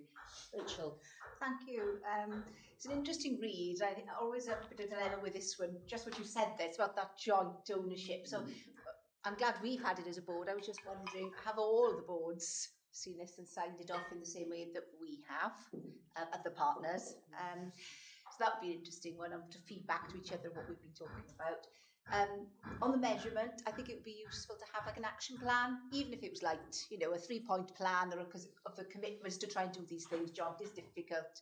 But if it was transport, you know, doing one big thing in the next year, what is it? And we all sign up to that across all the partnership. I think that would be powerful, because it's really difficult doing this cross organisational working. It's not like a will, I don't think, it just is tricky. So I think pinpointing, focusing, and potentially put in set resource as well, money would be good. So an action plan would be useful.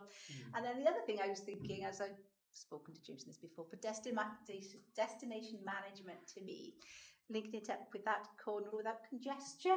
I'm thinking, okay, so if that's the perception, then we've got to watch that, haven't we? If that's one of our USPs, then we've got to make sure that our destinations aren't congested or become congested, or thinking about those honeypots and how we manage those destinations. And then when we've got events, they do become, you know, congested. So that's where mine was going. And I thought perhaps a bit more on that would be quite interesting, actually. And then I link on to transport. So I think it's more than the sustainable transport of the day-to-day that we are looking at more as residents and local visitors. What potential is there actually to do more through transport on destination management? I mean, you look at other national parks around the world, you can't go somewhere if it's too full. You can't actually go there in your car. You have to go to a national park. Plus, perhaps it's free, or, you know, just in St Michael's Mount in Brittany recently, you cannot go there yourself in your own car. Yeah? So that's what it conjures up for me on destination management, and it'd be interesting to explore that a bit, thinking about CJC, thinking about transport. And it can be easier sometimes to get transport for particular things. So if we thought of 10B, one of our major events, if we manage traffic for that, what would that look like? It might be easier to do it for one big event, but it really would enhance the experience and the safety. So again, perhaps thinking of one big action and doing that well would be quite powerful, I think. It's just voted for Tenby to be pedestrianised again every year. It happens. So that is the prime example of how that area is managed. But going one big thing that you can do together. Did you want to come back, James? Well, I'm only to agree with everything you've said, really. I think, again, that's the task of the steering group, isn't it? To come up with those specific actions. The sustainable transport one is the key one and most complex. And we probably saw over Easter there were a number of incidents on the road. You know, the whole place ground almost were whole combined with roadworks. So the carrying capacity of our road network is, you know, quite fragile at times. So yeah, it's a difficult nut to crack, but the right one. In terms of endorsement as well, I don't know in terms of the other organisations that are represented on the board, but the strategy, if approved, will go to the Tourism Summit on the 16th of May.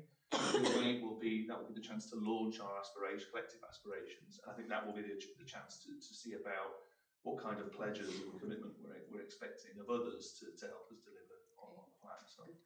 I mean, with PCC, it went through Cabinet. It didn't get through to any of sort of normal members, if you like. So that was a Cabinet function decision. So Mike, thank you, James. Mike, please.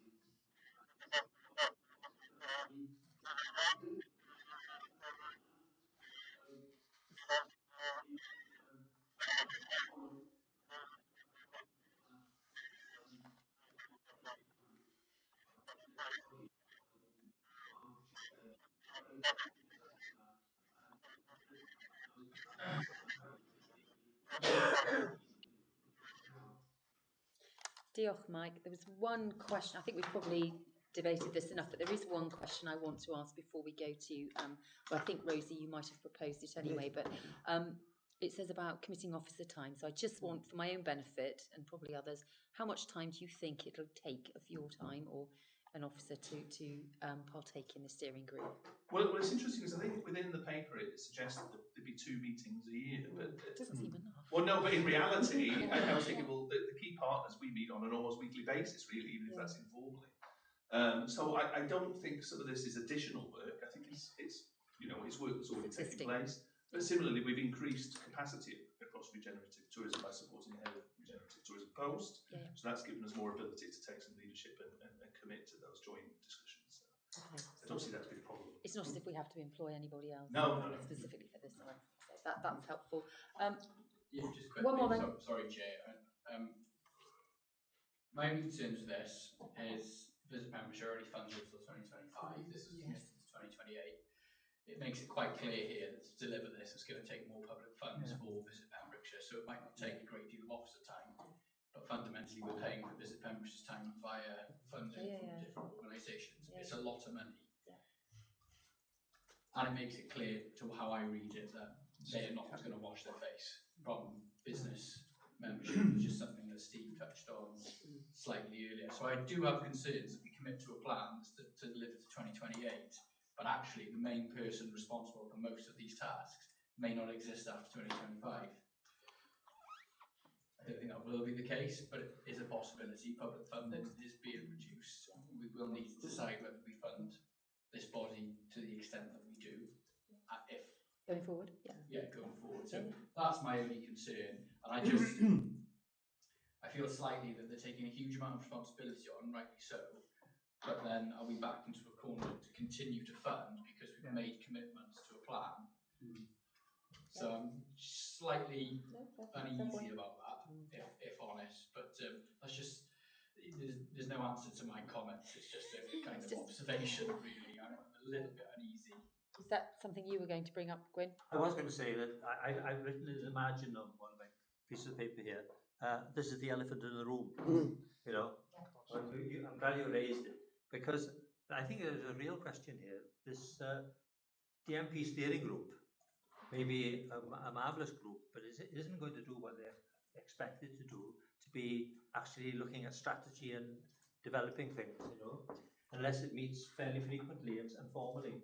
So I think shifting from the destination management to regenerative tourism is quite a significant thing because it will inevitably mean the commitment and need for staff time, which will be diverted from more basic things that the destination management objectives were about.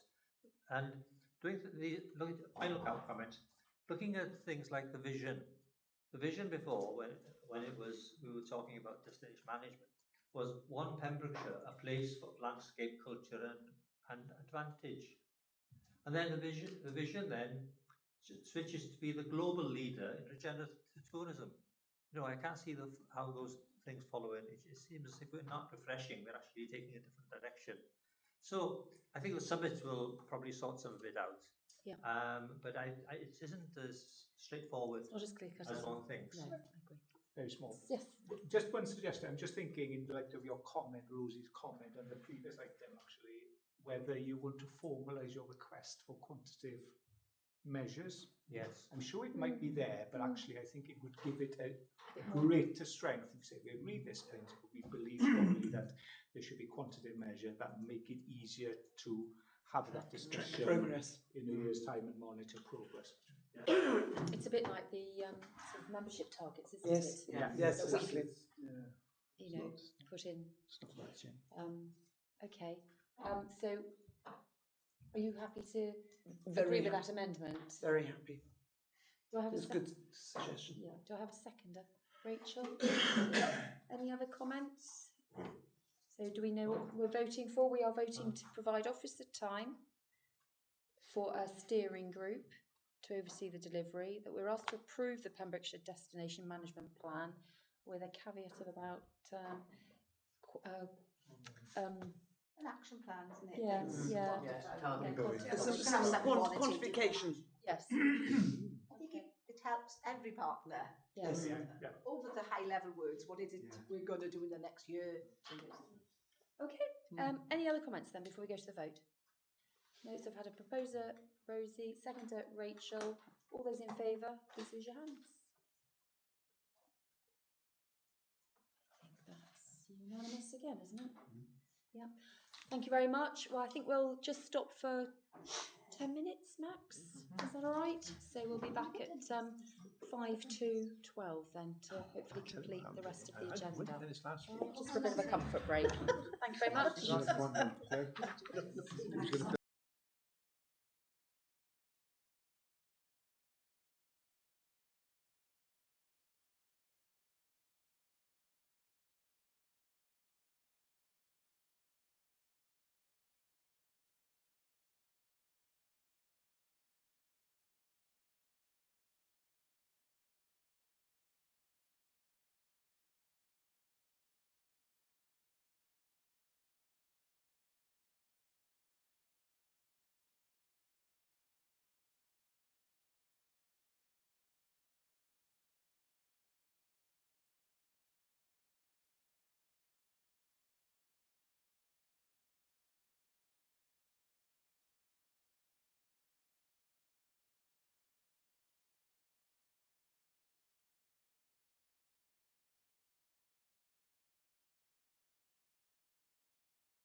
No. I think that's Georgia very well. Yeah. Oh, you've got to do it, right? Oh, okay. Okay. Thank you, members. Are we all suitably comforted and Bron and ready to go? Bron and barrel. Yep. Okay. Are we live again? We are indeed. Thank you very much. We've had a short comfort break, but we're back on it now. So we will go straight on to agenda item 1624, policies, information and data protection and ICT user policy. And Jess Morgan, our head of decarbonisation, who's remote, will take this agenda item. Over to you, Jess, please. Thank you.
Thanks, Jess. Rosie?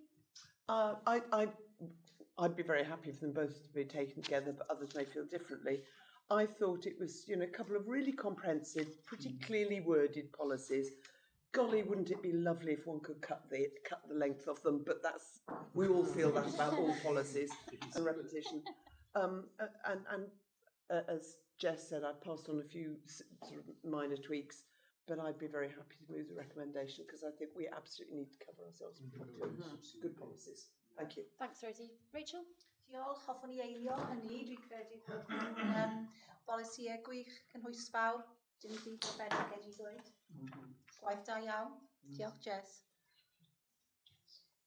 Thank you. I don't know if Julie had passed on her comments to you before she went on holiday, in which case I've got them, so I'll just mention them if you don't mind, and then you can perhaps respond. She said there's no mention of the multi-factor authorisation, which members have on their phones, so they can access a code to open the SharePoint remotely, unless it's hidden or called something else. So I think she just wanted a comment on that. Also, she's aware that obviously IT are deploying checks on whether staff members are accessing or test phishing emails, and if they do, a training video needs to be included. We can't see any mention of this, and she thought we ought to include to cover ourselves for these tests. That's all. So those were her couple of comments. So if you could take them on board and add those. So are you any other comments? So we've had Rachel. Sorry, just looking back on that to say a bit. I quite like the level of detail in a way. It was about policy stuff rather than some of the practices and what we go into. Yes. I'm aware we're also talking about this in the public arena. So I think it was pitched about right in that sense. Not going into too much on the detail, but it's sufficient from a policy point of view, not a practice point of view. So yeah. Great. Good. I've had a proposer from Rosie that we take them both together. You're happy that we take them back together with those couple of little amends from Julie. Do I have any other comments before I go to the vote? No. In which case, please raise your hands. Thank you. I think that's unanimous again. Yeah, that's unanimous. Thank you, members. Good, that was nice. Well done. If only, she said. Waited too long for your 5 minutes of fame there. Thank you. We will move swiftly on to 1724, which is the terms of reference, and this will be taken by our Democratic Services Manager, Caroline Llewellyn. Over to you, Caroline. Thank you, Chair. So the report before members identifies a number of suggested amendments to the authority's terms of reference for the authority and its committees. Most of these amendments result from the changes to the performance reporting mechanisms, but there's also been some clarification in respect of responsibilities for health and safety and some just general updates and rewording. The recent report by Audit Wales on governance in national park authorities noted that the authority had more committees than BANAI and Eryri, and it's therefore suggested that the HR and member support and development committees are merged to reduce the number of meetings. I've received some minor wording changes in advance of the meeting from Dr. Plummer. That we can take into account. But unless members have any other questions, I'm happy to take you to the recommendation on page 202. Thank you. Rosie first, please. Yeah, I think as ever, typically efficient and effective job of work done. So thank you very much, Caroline and others. And it's really nice to have it as track changes because you can see what's changed. So thank you for that too. In terms of the merger of HR and MSDC, I assume it's kind of the subsuming of the member support into HR, and that therefore the chairship of HR will stay, or have we not resolved that? Or if not, we need to resolve that, I guess. At the next AGM. Great. Okay, fine. So they'll come into effect then. Fine. And therefore, anyhow, I'm content to propose the approval of the terms of reference, unless there are any other. I've passed on some points of suggestion. Okay, I'll go to Rachel and then from to you, Steve. Okay. Yeah, I agree. I think it's really useful to have them in one document as well, actually, because you do see the overlaps or potential. So it's been great, really useful. And you can see the amount of work in the track changes, actually. So that's fine. I only had a few on the audit one, which you wouldn't be surprised at, perhaps. There's quite a few changes there, so I've noted them, and I'm fine on the whole with them. A couple of things for members generally, so we could air them out a little bit. On 2 on finance, there's been an additional bullet been put in there to monitor the authority's performance in relation to income generation. And I thought, that's fair enough in a way, because it links back to our conversation about income generation in the group, etc. But I did want to air it. We think, so for audit, is it that we push more or focus more on income generation, or is it really the will of the group that we ensure a balanced budget and that our spend and affordability? So I just wanted to check that we don't wander off, if you like. So I wanted with that bullet, and I just said the bullet, I only got 2. There's a bit of overlap, so I agree with, because Myra and I have talked a lot about this, and we've already started working on it. We've added the assurance piece, which was key and be missing.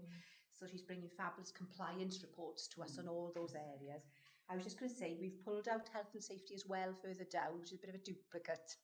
So I know we've had instances with health and safety, which has made us more nervous, but actually it's already covered in the one above for me. It says to consider all compliance matters, and perhaps if we just said, including the following, so it future-proofs our list a bit, and also then gives us more flexibility on the health and safety one to look at incidents and other things as well, it would cover it. So I think that last one bullet, which is shown as red for me, to monitor the authority's health and safety performance and arrangements, could go, it's included in the one above.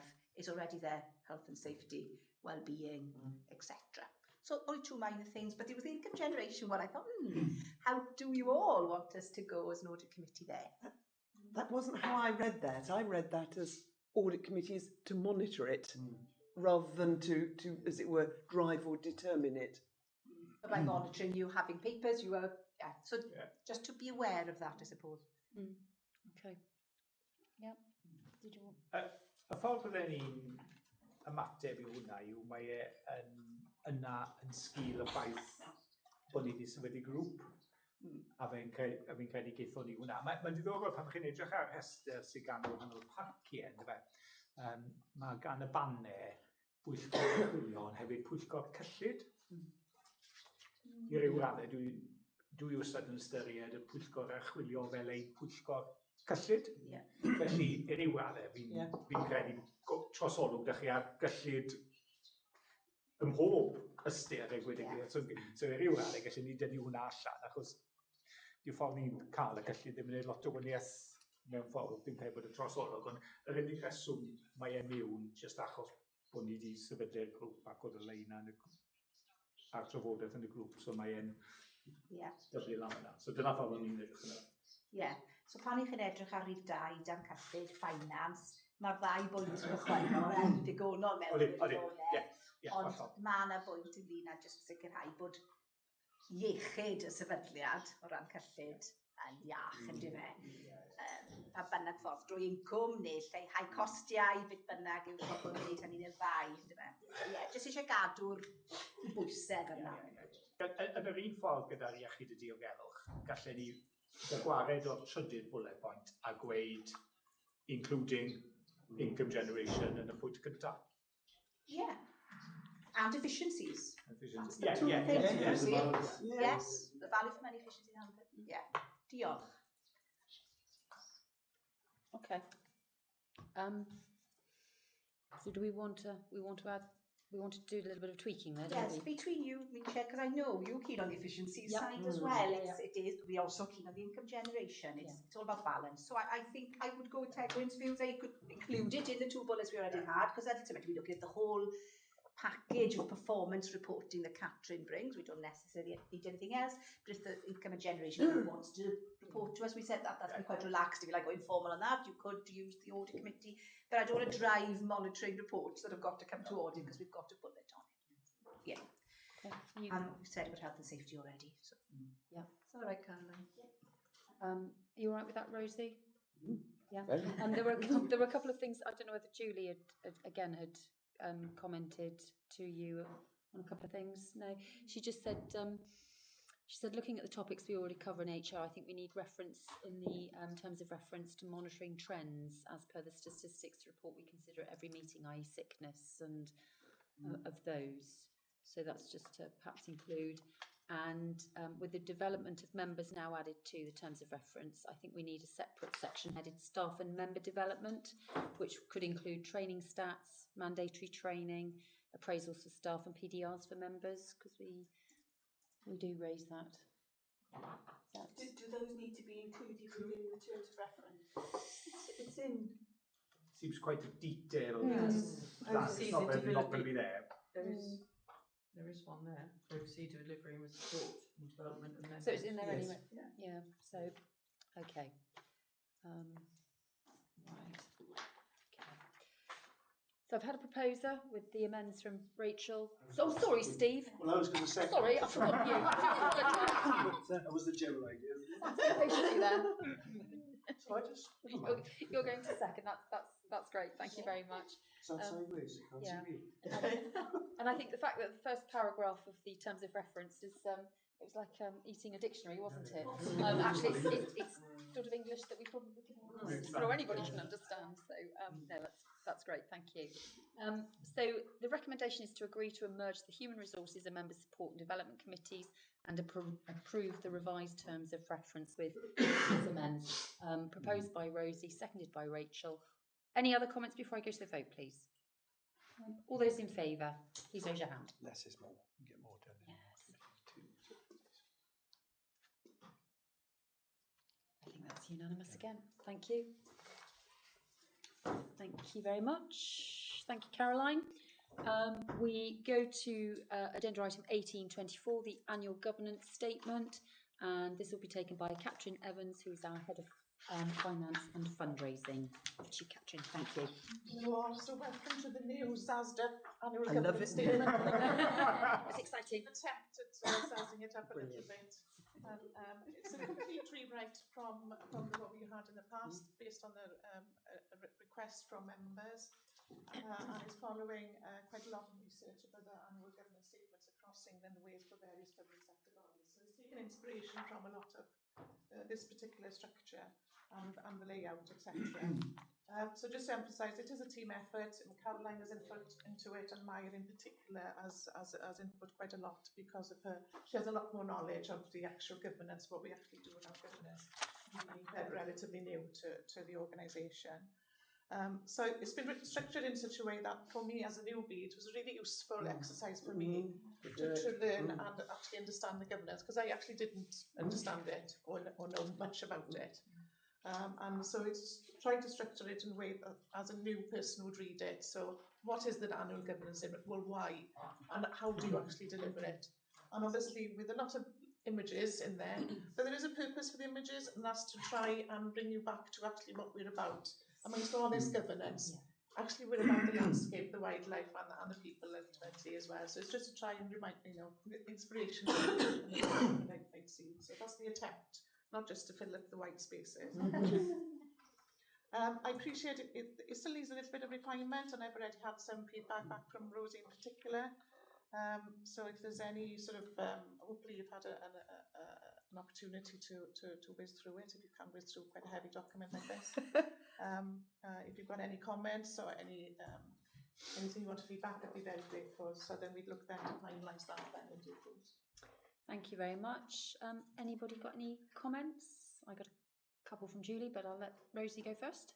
Yeah, I really like the new style, and I think the images selected really does, as you say, focus it, remind us what governance is all about, our purpose.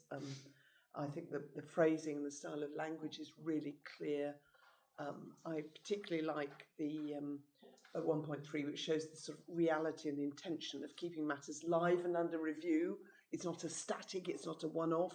This is a sort of a moving feast, and also that organisational culture is so important. It's not just policies, it's actually attitudes and behaviours that matter. I thought the use of hot links was great. Not that I checked them all, but I thought they were great.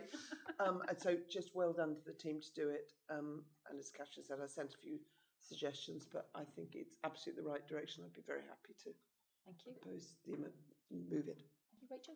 Yeah, thank you. I concur. It's a vast improvement, and you've made it your own, and that's fantastic. It flows well, and it sticks to the point. As you said, we were starting to lose track of why we had the government statement, which always worried me in chair audit. And it's meant to give us the assurance. So it was starting not to do that. It had lost its focus. So it's come back. That's great. It's been stripped out, and it keeps that, simplicity gives it the focus throughout, and it's well written, typos, stuff like that. Brilliant. Really good. Couple of key substantive things for me, or less substantive is the first one. Actually, I just want to check. It's probably something just in the dates, but it looks odd. So there's the action plan, isn't there? One table, which is 2022-23, and then it jumps to 2024-25, which I get because it's an action plan for the next year, but it looks as if there's a gap. Yeah. Well, it was written sort of in the 22-23 governance statement as action plans for 23-24. Yes. So perhaps we can change the date on that one. So the action plans mean you're looking forward, not based on the ARA of the year before. So it looks like a gap. I know you changed the date of a previous one, but be consistent. That's great. I think the committee list is lovely, and it's formatted lovely. I think that's great. So I'm on page 7 of your paper. It's 228 about with. I was just going to say, I don't know how easy it would be to do, but it'd be nice if we could have a simple chart. I don't mean every committee, but there does show NPA is the top. Authority NPA is, so it's got a bit of a hierarchy to it. Organogram. Yeah. So weird. A little bit of how they, so there are key ones, not wanting to upset any particular, but perhaps there are key decision committees like DM then that feeds in, audit obviously is another one. So it's answering some of those key questions of how things feed back up to NPA. And some like grievance or compliance, those kind of things might then be clearer. They're in a slightly different place or a dotted line or something. So if that could be manufactured, I think it would be powerful. And just a line of wording that they all interlink in this kind of way. They link back to the authority and the ultimate decision making and accountability. We don't actually say that once. Where does the accountability lie? And a diagram doing that back to committees, I think, would sort it. Similarly then, page 8, it goes into then to senior leadership team, management team, but I felt perhaps it's an annex, but just an organisational chart. So then showing Tegrin as the CEO, the dotted line to the chair and deputy chair of the authority, but then the key, again, perhaps not to go too far, but the main directors, exec, and perhaps next level down, I don't know how it looks, but some sort of high level chart, and it gives everybody, so you get the decision making bit of that SLT, and you could almost link it in with that SLT. What is it? My eyes have gone terrible. I got this. So you've got your org chart. You can say, please see B in this chart below. These are the SLT that are your key decision makers. You've just done your accountability bit, and now you've done your decision bit. So that's what I'm trying to get, that little golden thread going through. And then at page 9, I know you say it later in the tables, but I wouldn't mind if you just said then somewhere there, because internal audit and external audit are in amongst us all. Made me a bit nervous. I know it's about evidence, that particular piece, but I wouldn't mind just another paragraph in there that talks about the 3 lines of defence, which is what they've been looking for. So how managers work internally, then we've got our internal level of defence, internal audit, and then you've got your external, which is your final line of defence, is the way they look at assurance. So something that actually says assurance, and we do the 3 lines, and these are the people that are in those 3 lines. And perhaps even name our internal auditors and external auditors there. It's in the tables, but it's not at that last bit. So you've got your us accountable, you get decision makers, and you've got your assurance. Those would be the 3 bits I'd be looking out for, just to pull out a bit more. Other things are very small. So I thought that the tables you've got in the blue and the green going through the SIPFA principles are great. It really pulls it out. The structure's working well. On page 15, we talk about ensuring openness. I thought we could mention DM committee there. It's a very public forum, and you've got public speakers and things in that, and I couldn't see it, so I thought that was worth a mention. It's one of our strongest committees for that.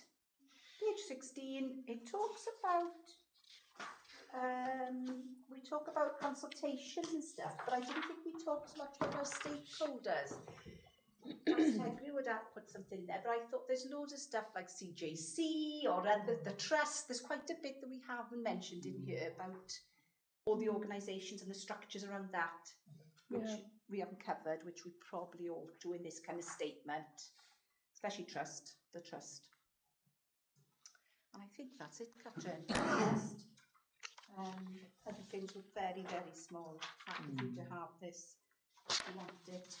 You can send them to her. Yeah, I could do send those. The only other one, sorry, was page 21, where it's talking about planning interventions when you're going to intervene on things. And I thought Maya's work doesn't come across here. That, she does the big charts of the dashboards. It mentions we have dashboards. But actually a lot of Maya's work is getting those ambers and reds back to green, and it's talking there about intervention, back to green and getting things done. So strengthening that a bit. And perhaps that's the place to put about all the specialists. We don't talk about subject expert. So you talk about intervention on biodiversity or things like that, or the tree work we do. It's how specialists are intervening to improve things for the public good. But you're welcome to have my scribbles if they make sense of a few of those, just to strengthen it, basically. But excellent. I'd be happy to second it. Diolch yn fawr. Thank you, Rachel. And of course, I suppose we've just decided about the Member Support and Development Committee merging with the HR, so that needs to be, that chart on page 7 needs to be dealt with, doesn't it? Although it's the government statement for previous year. So. Okay, so yes, that's true. Yeah, so, yeah. And Julie said on page 252 we need to refer to the appointment of a H&S project officer, health and safety. Do we? I'm not, there are lots of staff. Yeah, okay. I think we have referred to health and safety officer in the action plan. Yeah, so that as long as that's covered then, that's fine. Okay, thank you. Any other comments? Any feedback from any other members? So we've had a proposer from Rosie, seconder from Rachel, obviously with those amends. We have been asked to comment and feedback. I think we've probably done that sufficiently. All those in favour? Thank you. That's unanimous. Thank you very much. Oh. No, I think. Oh, okay, it was just voting perhaps. Yeah, I think it was just voting. There we are. Good. Thank you very much. Thank you, Catherine. Good work. And final agenda item for the day, ending on a good note, toilets. Agenda item 1924, toilet facility update, and this will be taken by Sarah Morris, our Director of Placemaking, Decarbonisation and Engagement. Over to you, Sarah. Thank you. Thank you very much, Chair. This report provides a short update to members on progress with joint working with Pembrokeshire County Council on toilet facilities. This follows previous agreement from the authority to make a voluntary contribution to support the provision of public toilets in the National Park area over a 2-year period commencing in April 2024. Wider discussions between Pembrokeshire County Council and the National Park Authority regarding the provision of public toilets have been taking place since 2022. In February 2023, the National Park Authority received a letter from the Chief Executive of Pembrokeshire County Council regarding toilet facilities in Pembrokeshire. This letter set out the results of a PCC Cabinet decision in February and identified that if the National Park Authority was unable to financially contribute towards the provision of a number of toilet facilities around the coast, that PCC would close those facilities from the 5th of November 2023. Following receipt of this letter, a members' working group was established by the authority which considered this request in 2023. In September 2023, the National Park Authority considered the feedback from the working group and agreed the following. Firstly, to approve a formal offer to Pembrokeshire County Council to fund toilet facilities at specific locations within the National Park for a period of 2 years. And secondly, to agree that this offer be subject to a request for a commitment from Pembrokeshire County Council that it establish a working group consisting of representatives of the National Park, along with other relevant partners, to develop a strategy to seek grant funding, to improve general standards at locations around the coast, and to develop an accessible coast project, submitting grant funding applications over a 2-year period. In terms of an updated progress, regular meetings have been established between key officers of the authority and Pembrokeshire County Council, meeting approximately every 2 to 3 months on this issue. The main area of work to date has been on sharing evidence on sites and identifying any additional baseline information that may be required. The following specific projects are the current focus of officer work.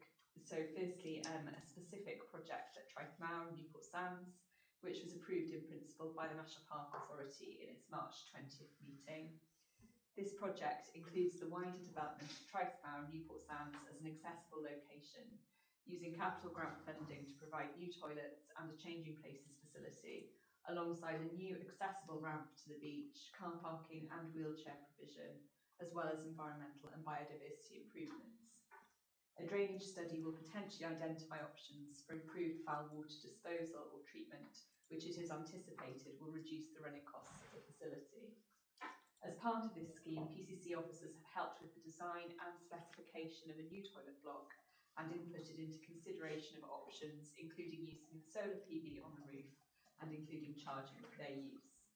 This is very much a pilot project, and we're hoping that we will learn lessons from the implementation of this specific project that can then be applied to other locations across the National Park. In addition to that, PCMPA officers have tendered on Sell to Wales for a coastal car park study using grant funding available to the National Park, and we have now appointed successful consultants to undertake this study for us, and we hope to have an inception meeting led by the head of decarbonisation very shortly. This study seeks to identify how pay and display car park locations can provide accessible gateways to the National Park, and the study will identify opportunities to enhance inclusivity and accessibility, including analysis of potential delivery of improved toilet facilities and changing places. It is anticipated that the outcomes of this study will provide a clear evidence base to support further grant funding applications on a strategic basis for other sites across the National Park. So, as I mentioned, the intention is to focus over the next 6 months on the delivery of Traeth Mawr, Newport Sands as a pilot project, and learn lessons from this scheme if appropriate. Alongside this, the evidence gathered through the coastal car park study will inform the identification of other project sites and a strategy for their prioritisation. This will be used to inform future grant funding bids, including to the next round of the Brilliant Basics funding. So the recommendation is that members note the progress on working in this area, and I'm happy to take any detailed questions. Thank you. Thank you, Sarah. And actually, I asked the Chief Exec to bring this item to MPA today because I thought it was important that we keep an eye on it. We only had sort of 2 years, so there is a bit of oomph needed and focus. So thank you very much for doing that. Do I have any questions? I'll go to Rachel first this time.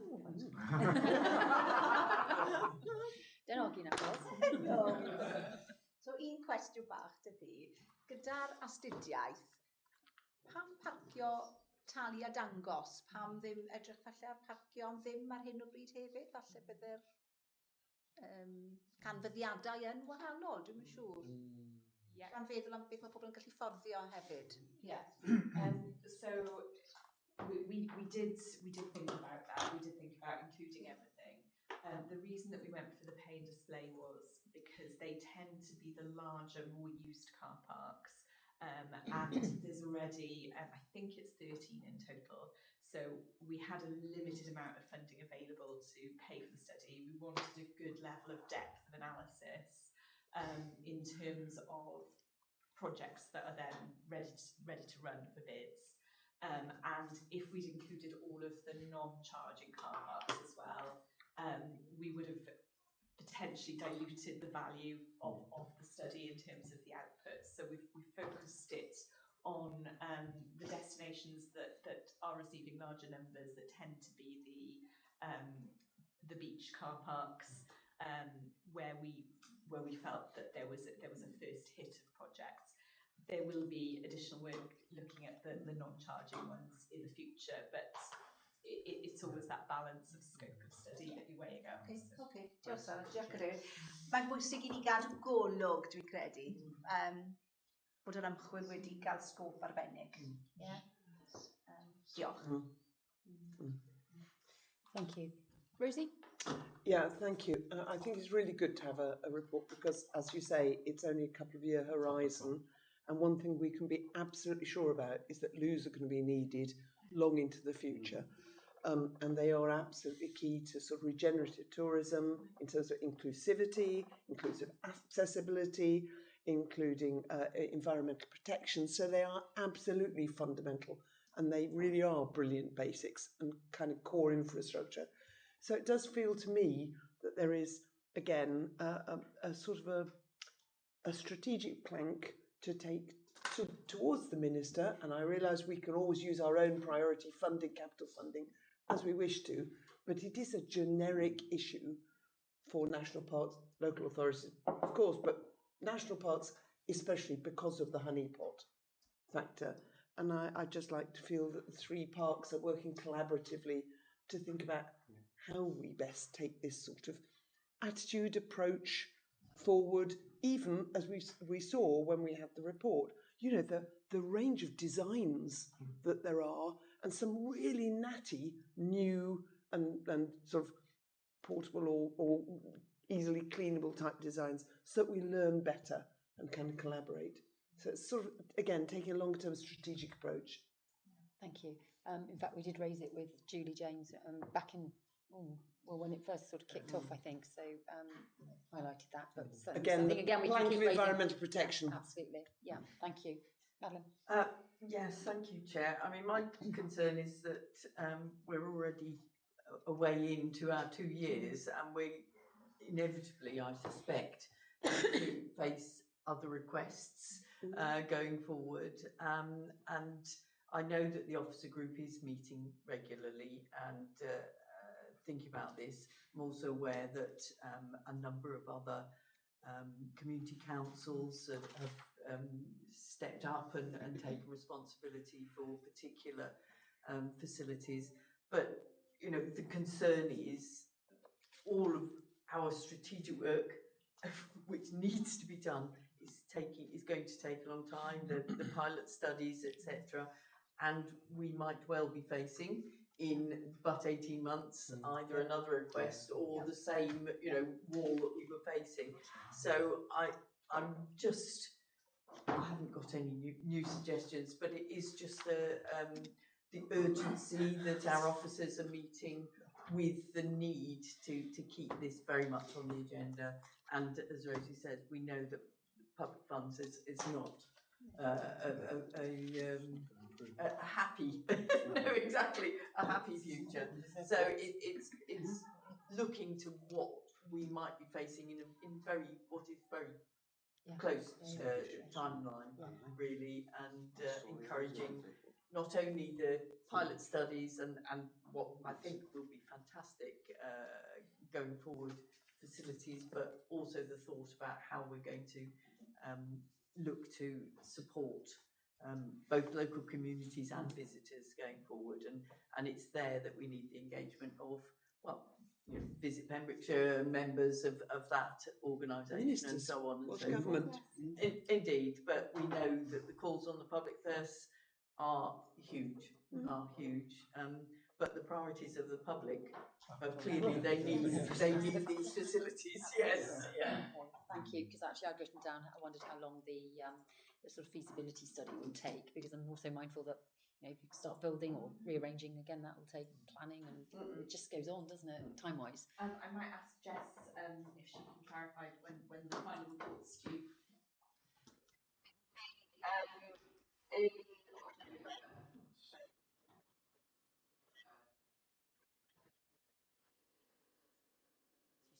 That's helpful. Okay, thank you very much. Gwyn? I may be missing something, but I read the second paragraph. This study will identify opportunities to enhance inclusivity and accessibility. Where's the looking at viability?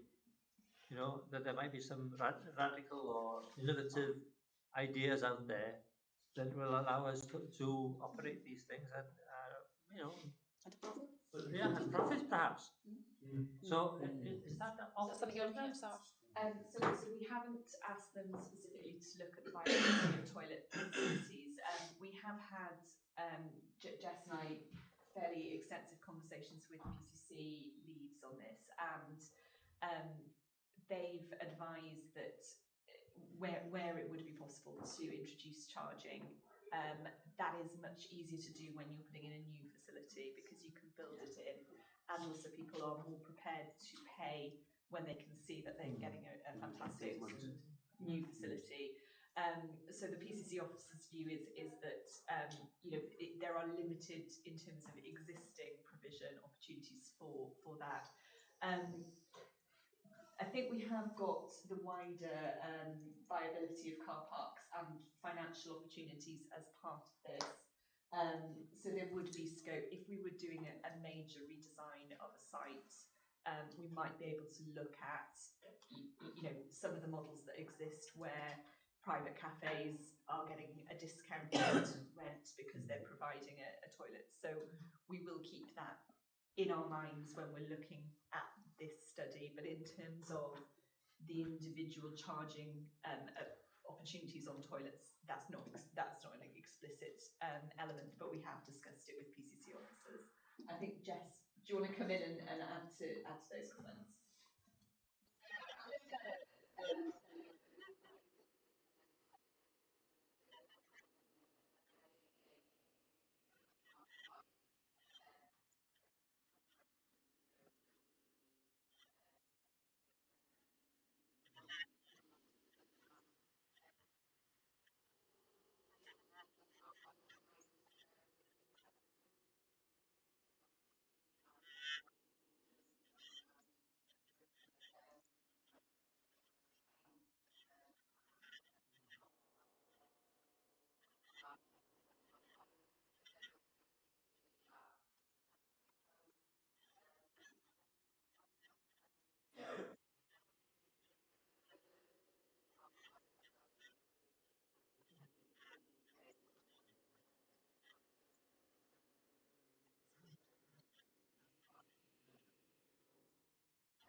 Okay, thanks, Jess.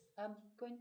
Yeah, that's great, Jess. I like what I was hearing then, because really we tend to say to ourselves, how should we be able to charge people for what they get? That assumes that we're not changing the product. And what we really need is to think innovatively as what products might people want on a day-to-day basis, which could be provided by, profitably and can be managed within what we do. Because unless we do that, we'll be stuck with this legacy of having to find ways of funding existing and getting more dilapidated places as well. So, I don't know, I would love to see us looking a little bit more innovatively. Thank you. Thank you. Rachel? Yeah, just only quickly to add to that, to encourage us and PCC, perhaps we're on the table, to think creatively and holistically. So perhaps you're not charging for the toilet, but you're charging for the vending machine, or you're charging for the car park they've just come in for, or the bus that got them there. We talked about destination management earlier, you charge the bus that was there, or some tank cream vending machines that are attached to the building. You can do it in lots of ways, and I just think sometimes you've got to look at the whole cost model.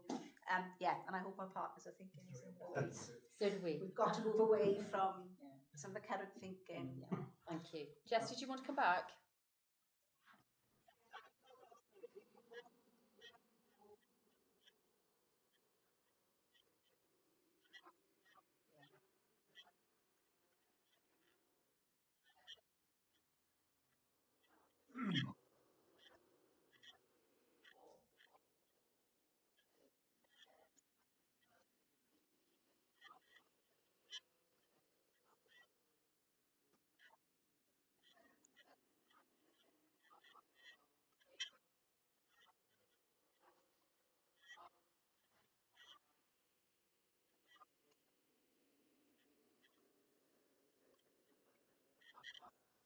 Thank you. Reece? Yeah, thank you, Chair. Just a quick one. It'd be remiss of me not to mention that whilst it's great that we're engaging with PCC and other bodies and indeed looking to commission some studies, but we do have some brilliant private sector car park providers in Pembrokeshire who are offering really good services. I mentioned the Heen Castle Estate at Coppet Hall, excellent car park, great facilities for people to use, public toilets and changing, etc. So, we should draw on everyone's experience, because I stand by, and I've said it all along, but I think actually toilets are quite an exciting future for the national parks, because I think we can provide something really different and really appreciated and respected by both residents and visitors to the county. So, I would like to see some engagement with the private sector if possible, and learn from some of their experiences. Thanks. Thank you. And I don't want to put you on the spot, but I will do. How are the conversations going with PCC? Are they doing equally what you would, or Parks is doing, or are you acting sort of solely and just hoping they'll come along, or how's that working? No, it's been very positive. We've had, particularly with Trithmar, very detailed input with them meeting Andrew on site and being very constructive. So many thanks to Katie and to Mark for their support. Obviously, we have been fortunate in that we've been able to access specific funding both for this car parking study and for Trithmar that they haven't necessarily had access to, because we've had access to it by the Special Landscape Special Places funding. But I know Jess has shared with PCC colleagues funding opportunities that we've identified as well, and we're very much hoping to continue with a partnership going forwards. Because I imagine that Parks can apply for grant funding, but PCC can also do that in perhaps a different way, but in different ways. not under the same label perhaps, but... And I think obviously Jess is more knowledgeable than I am on grant funding, but when you are applying as a partnership, obviously you've got a much stronger bid. Yes, so. Yeah, that's what I was thinking. Okay, thank you. Just a quick observation. I mean, we talked about sort of influencing ministers, and of course we have a tourism minister who also has a particular, we know, is well disposed to the sort of issues that we are interested in, and perhaps those are conversations that we can have. Yeah, thank you. We were just to note I think. Yeah. And the progress. Is there any more questions, or everybody's happy to have noted that? I don't think we need a vote or anything. Well, on that note then, I don't want to keep you because actually the sun is shining finally, and I'd like everybody to make the most of it. So thank you, officers, thank you, members, thank you to anybody who's watching, and I declare the meeting closed. Thank you. I like the idea of a suntan dispensing machine. I don't know. Yeah, I think that's good. Yeah. Good luck with that one. We should I was have thinking more of an umbrella. a Google one as well. I